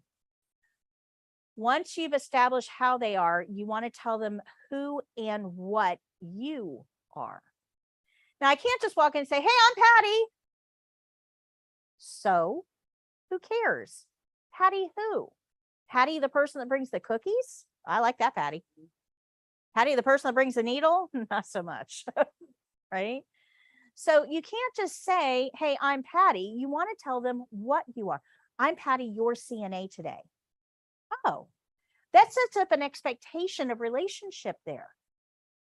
Or I'm Patty, I'm filling in for your CNA while she's on break. Oh, you're temporary. Got it. Okay. It helps identify boundaries and roles. Does that make sense? It's essential. They have to know both who and what you are. Then, after all of that, you're going to tell them why you're there. And you literally, because it's the test and you're probably a little nervous and they gave you this thing and you put it somewhere that you could see it during your test, and you probably don't remember after you get knock, knock, knock. Hi, Miss Jones. How are you today? I'm Patty, your CNA. I don't know what to do now. Right? You can walk right over and say, I'm here to provide hand and nail care. You can read it right off the care plan. Put it in a visible place. And when you can't remember what it is you're there to do, you can go over and read it. And then you're going to ask the most important question in healthcare. Is that okay? Why do we have to ask that? That's right. They have to consent. I don't care if they have dementia. I don't care. I don't care. I do not care. We do routine tasks on stable patients. We do not fight. It's not the fight club. So you want to get their consent. Now, I know some of you are often, what if land again? Well, what if they can't give consent? What if they do have dementia? Well, we're going to address that in the care plan for those patients, because when I have a dementia patient, I don't want you to ask, can I? I want you to tell them what we're doing and give them a choice of when. So we're not really giving them a choice of getting it done, but we are giving them a choice of when. So they feel like they have some control over it, but no is not really an option, because dementia patients have no control over anything, not even their own mind or their body. So like a 2-year-old, this is why 2-year-olds do what they do, right? Anybody ever know a 2-year-old? I love 2-year-olds. They're adorable. They're awesome. But their favorite word is no. They've learned to exercise control. They have no control over anything else in their life. None. They don't get to decide when they get up, when they go to sleep, what they eat, where they go. They have no control over anything, but they've learned that that word no gives them some control. So they wield it. Dementia, same thing. They have no control over anything. So what are they going to wield? No. They will say no to everything, because it's the one area that they can exert control. Does that make sense? Okay. So we try not to give yes, no. What we try to do is ask, do you want it now or after lunch? Oh, now. Get it out of the way. So we try to tailor our communication based on the needs of the patient. Does that make sense? Good. Okay. But again, all of that's going to be covered in dealing with those specific patients, will be covered in orientation where you're working, or the care plan for that patient. Good. Okay. So our opening so far sounds like this. Hi, Miss Jones. My name is Patty. I'm your CNA. I'm sorry. Back up. Hi, Miss Jones. How are you today? My name is Patty. I'm your CNA today, and I need to insert name of skill here. Now, you can also put it in your own words. I'm here to do hand care. I'm here to get you cleaned up. I'm here to get you out of bed. You know, however you want to term it. You're not being graded on your terminology. You're just being graded on communication. Is that okay? Patient for the test will always be pleasant, cooperative in themselves. Remember, they're following a script, so they're always going to say yes. Good. So once I get consent, then I'm going to close that privacy curtain and go. What do I do after I close curtain? Wash my hands. So let me take you there.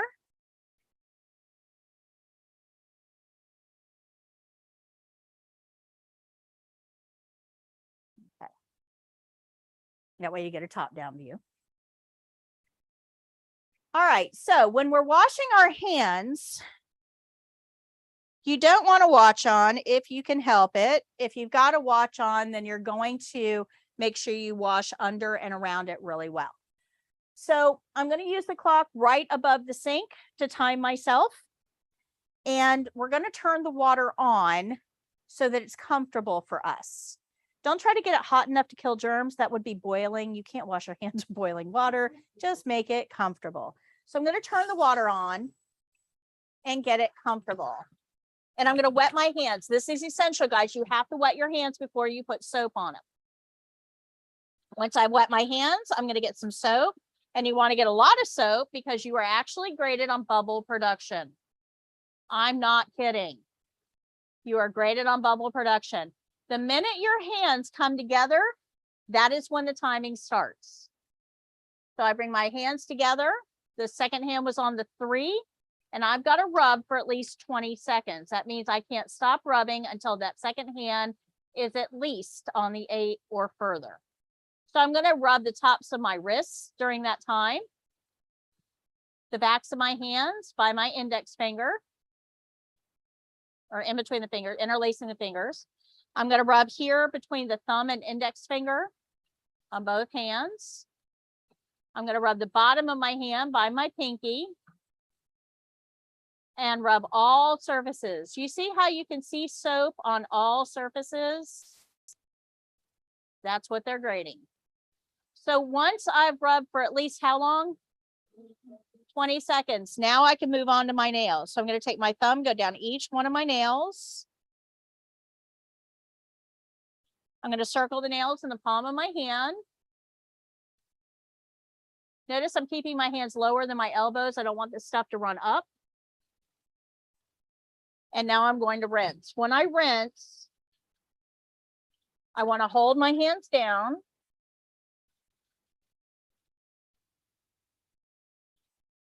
Rinse all surfaces, but I don't want to touch the sink or the faucet. And I'm going to tap to keep the water in the sink. We'll talk about that in a minute. I'm going to get a couple paper towels, whatever I need. If I have small hands, I can use 2. If I've got big hands, I can use 10. Nobody cares. Nobody's counting. But you want to dry from fingertips up, but only what is clean. I don't want to go up here, even though I may have water up here. If I touch up here with paper towels and then back down here, what did I do? Cross-contaminated. So fingertips up, just what's clean. We're going to throw that away. Get a clean dry paper towel to turn our faucet off. And then we'll throw that clean dry paper towel away.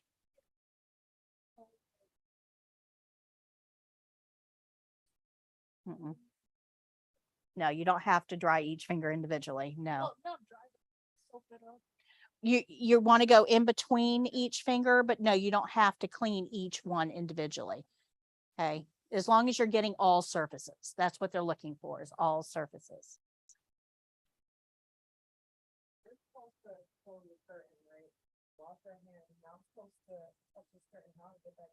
Okay. So for a very good point. For the test, come back over here. For the test, remember the curtain doesn't go all the way around the bed, so we don't have to worry about that. But the way that curtains are set up in clinical settings is that where 2 curtains join, because curtains will always join with another curtain, will always be at the bottom corner of a bed.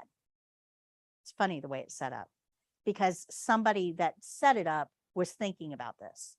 So when you come in, when you're coming into a curtain cubicle, you can use your elbow to get that curtain out of the way because it's not really against a wall. Okay, pretty cool.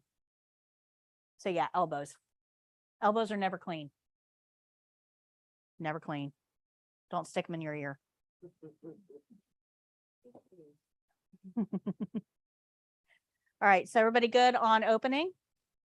Knock, knock, knock. Hi, Miss Jones. My name is Patty. I'm your CNA today. I'm here to whatever. Is that okay? I'm going to close the curtain, wash my hands, and then I can go get my supplies. That's the opening. Every skill starts with an opening. Every opening starts with a knock. Very good. All right, so just like we start every skill the same way, we're going to end every skill the same way, and that's the closing. Now, there's 6 C's to closing. This is going to be found on page 22 and 23. There's 6 C's of the closing. And the order of the first 4 doesn't matter at all. Nobody cares. So the first 4, comfort, curtain, call light, clean. It's the best way to remember it. Comfort, curtain, call light, clean. So you want to make sure the patient is comfortable. So they actually need to hear that word, by the way. Are you comfortable? They want to hear the word. Are you comfortable? Now, this may mean adjusting the head of the bed.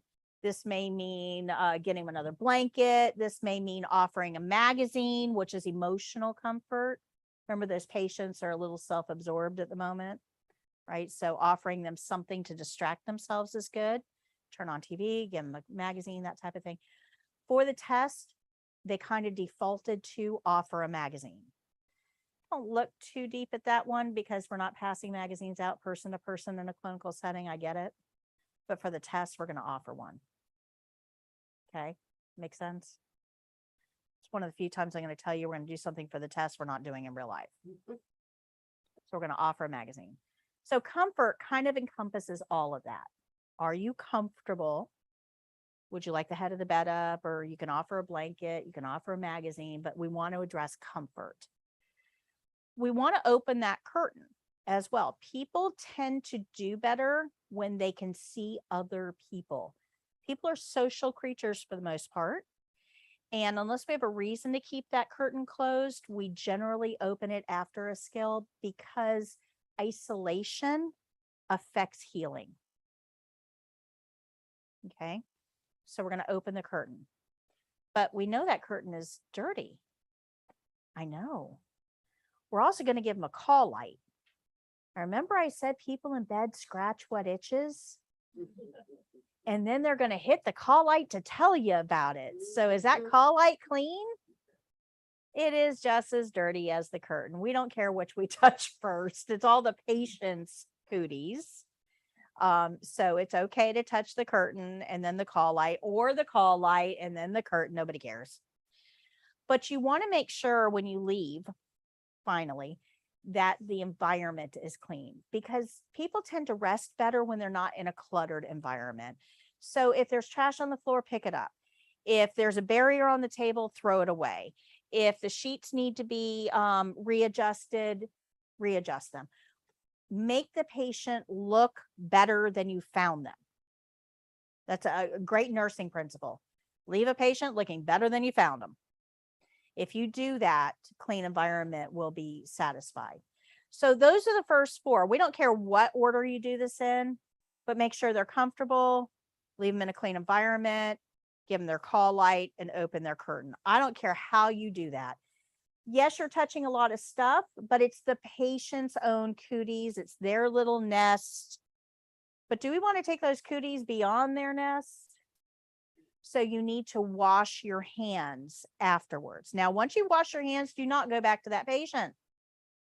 Do not go back to that. If you wash your hands and come back over here and give them the call light, what did you do? Yeah, you re-cootied up. You're going to take those cooties off to somebody else. And trust me, they already have their own cooties. They do not need yours. That's the thing about hospitals that most people don't realize. Remember I said you've got to be sick enough to earn a place to be there? That means that we intentionally took the sickest people in our community and put them all under one roof. Now their immune systems are busy. They're fighting something off. Something is trying to kill them actively right now, right here, trying to kill them. Their immune system is busy. So if you bring them somebody else's cooties, their immune system may not be able to fight it off. Now, this affects 1 out of every 25 people in a hospital. They get a hospital-acquired infection. They come down with something they did not bring in themselves. Now, 1 out of every 12 of those will die. So if I told you that roller coaster you're about to get on looks like a lot of fun, but somebody on there today is going to die. Could be you. Maybe not. Would you ride the roller coaster?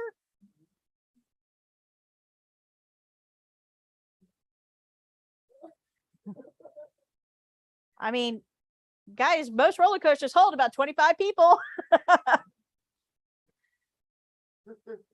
When you start to think about it in those terms, it no longer becomes an abstract. People in the hospital could get sick because of something we bring them. This becomes real. It's our job. It is one of our main jobs to make sure that we don't allow this patient to come down with anything that that person has. And the only way to do that is to make sure that we have clean hands when we leave the room.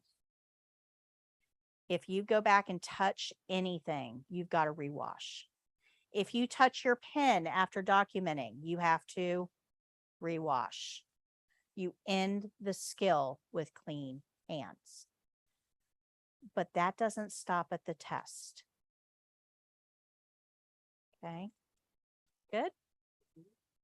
Any questions so far on that? Best place to practice the opening is in your bathroom at home. You have a person to talk to, the one in the mirror. You have a door to knock on. Hi, Miss Jones. How are you today? My name is Patty. I'm your CNA today. I need to whatever. Is that okay? I'm going to close the curtain, which is your shower curtain, and I'm going to wash my hands because you've got a sink in your bathroom. You have no excuses. By Wednesday, you should know this backwards and forwards, upside down and inside out, because we got a whole lot more to learn. And if you're still stuck on the opening, I'm not going to be able to push anything more into your brain. So you need to go home and practice this. Send everybody else out for ice cream. I know you sound weird talking to yourself, but you need to practice it. Now, the closing should sound like this. Thank you very much, Miss Jones. Always thank your patient. Always thank your patient. Thank you very much, Miss Jones. Is there anything else I can get for you while I'm here? Are you comfortable? Would you like a magazine before I go? Your environment's clean. Here's your call light. I'm going to open your curtain and go clean my hands. So that's a little bit more steps to go through, a little bit longer process. But if you learn these two, you have now learned half of every skill we're going to learn. Half of every check, the grading checklist, half of every one is the opening, skill rules, and closing. Half. So today you have learned half of your test. We'll learn the rest as we go, but we got to master this first. Okay. Questions?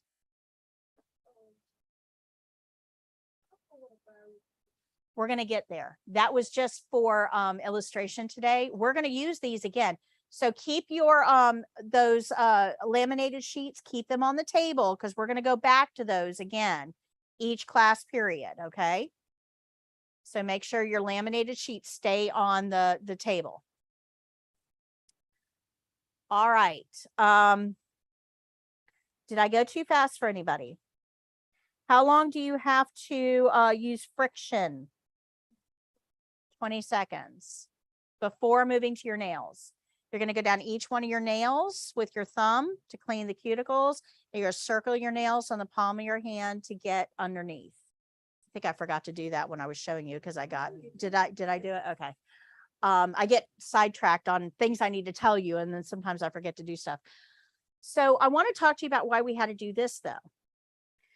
We, at the end of the skill, we're kind of used to doing this. And this flings water everywhere. Well, pathogens, which are all the things that are trying to kill us, need three things in an environment to thrive: warm, dark, moist. So bathrooms are usually 2 to 3 degrees warmer than other environments because we don't like to be chilled when we get out of the shower. Bathrooms are usually dark. Mom trained you, turn the light off when you leave the bathroom. And when you do this, you create pockets of moisture all over that pathogens can use to proliferate, to breed. So we know bacteria live in the bathroom, guys. We take it there every day to drop it off, right? You don't want those bacteria to have an opportunity to breed in a confined environment. And you're going to walk through that and take it all over the facility, and even worse, home with you. Please remember, these are germs that are bad enough to make somebody not be in their home. You do not want these germs in your home. So by doing this, we keep our water, our moisture confined to one area. We now have a controlled area, not diffuse. Good. Okay. So give me just a second. I need to print something off for you because I forgot to do that before I set this up.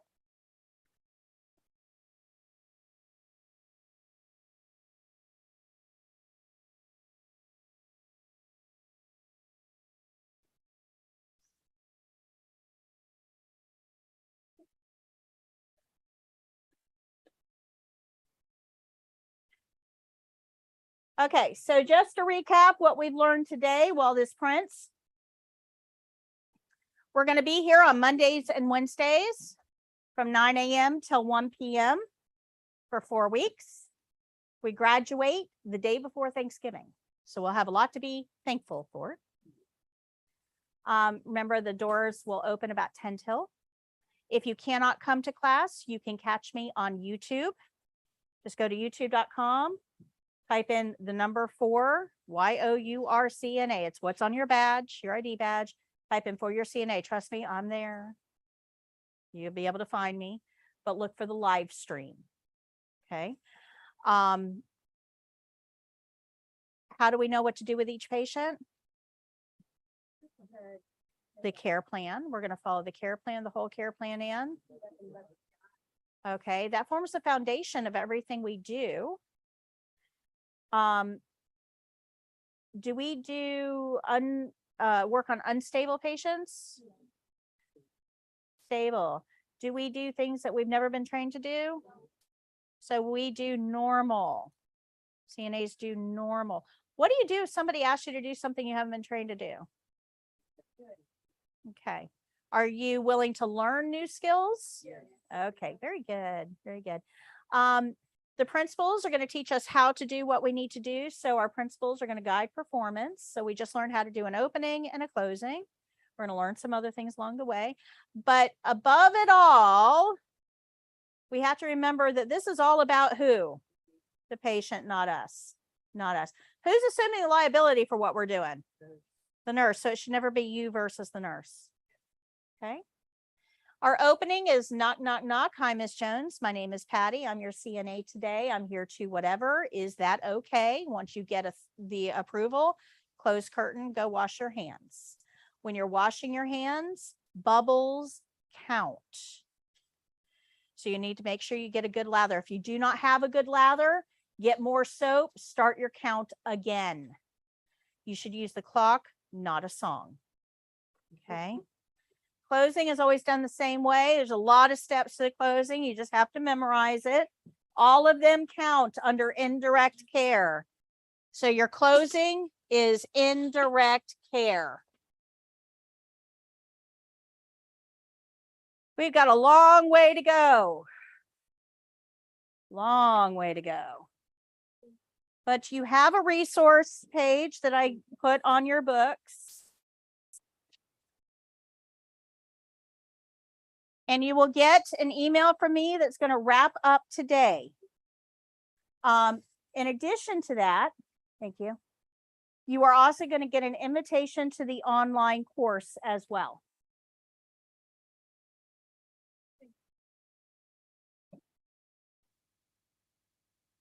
This is a review sheet. This goes over everything that we went over in class today. So it should cover, you should be able to easily answer these. You will get one of these review sheets at the end of every class that we have. And after graduation, these make a great quick study guide. Okay. I know we went through a lot of information today. I covered a lot of ground. Did I lose anybody? Is anybody concerned? Did I go too fast? Pretty quick, but Yeah, I do move through the information pretty quick. There's a lot of ground to cover. Yeah. But remember that you've got a lot of resources at your disposal as well. I have a whole video on the opening. Oh, that's the one thing I forgot to show you. In your skills books on page 22, right here, you'll see a little video clapboard. That means I have a video on it. Almost everything that I say in here, I have a video for. So you're going to get this in the email tonight.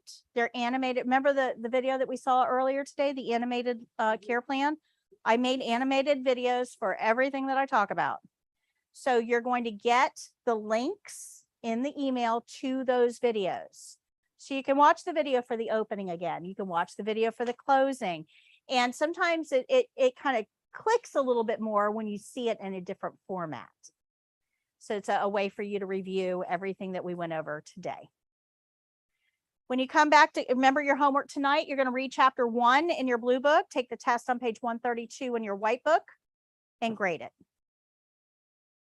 When you come back to class on Wednesday, we're going to learn 3 skills. So we're going to learn real skills. We're also going to learn 4 principles. 4 of those banners. We learned 3 today. We're going to learn 4 on Wednesday. And then most of them are done. Yeah.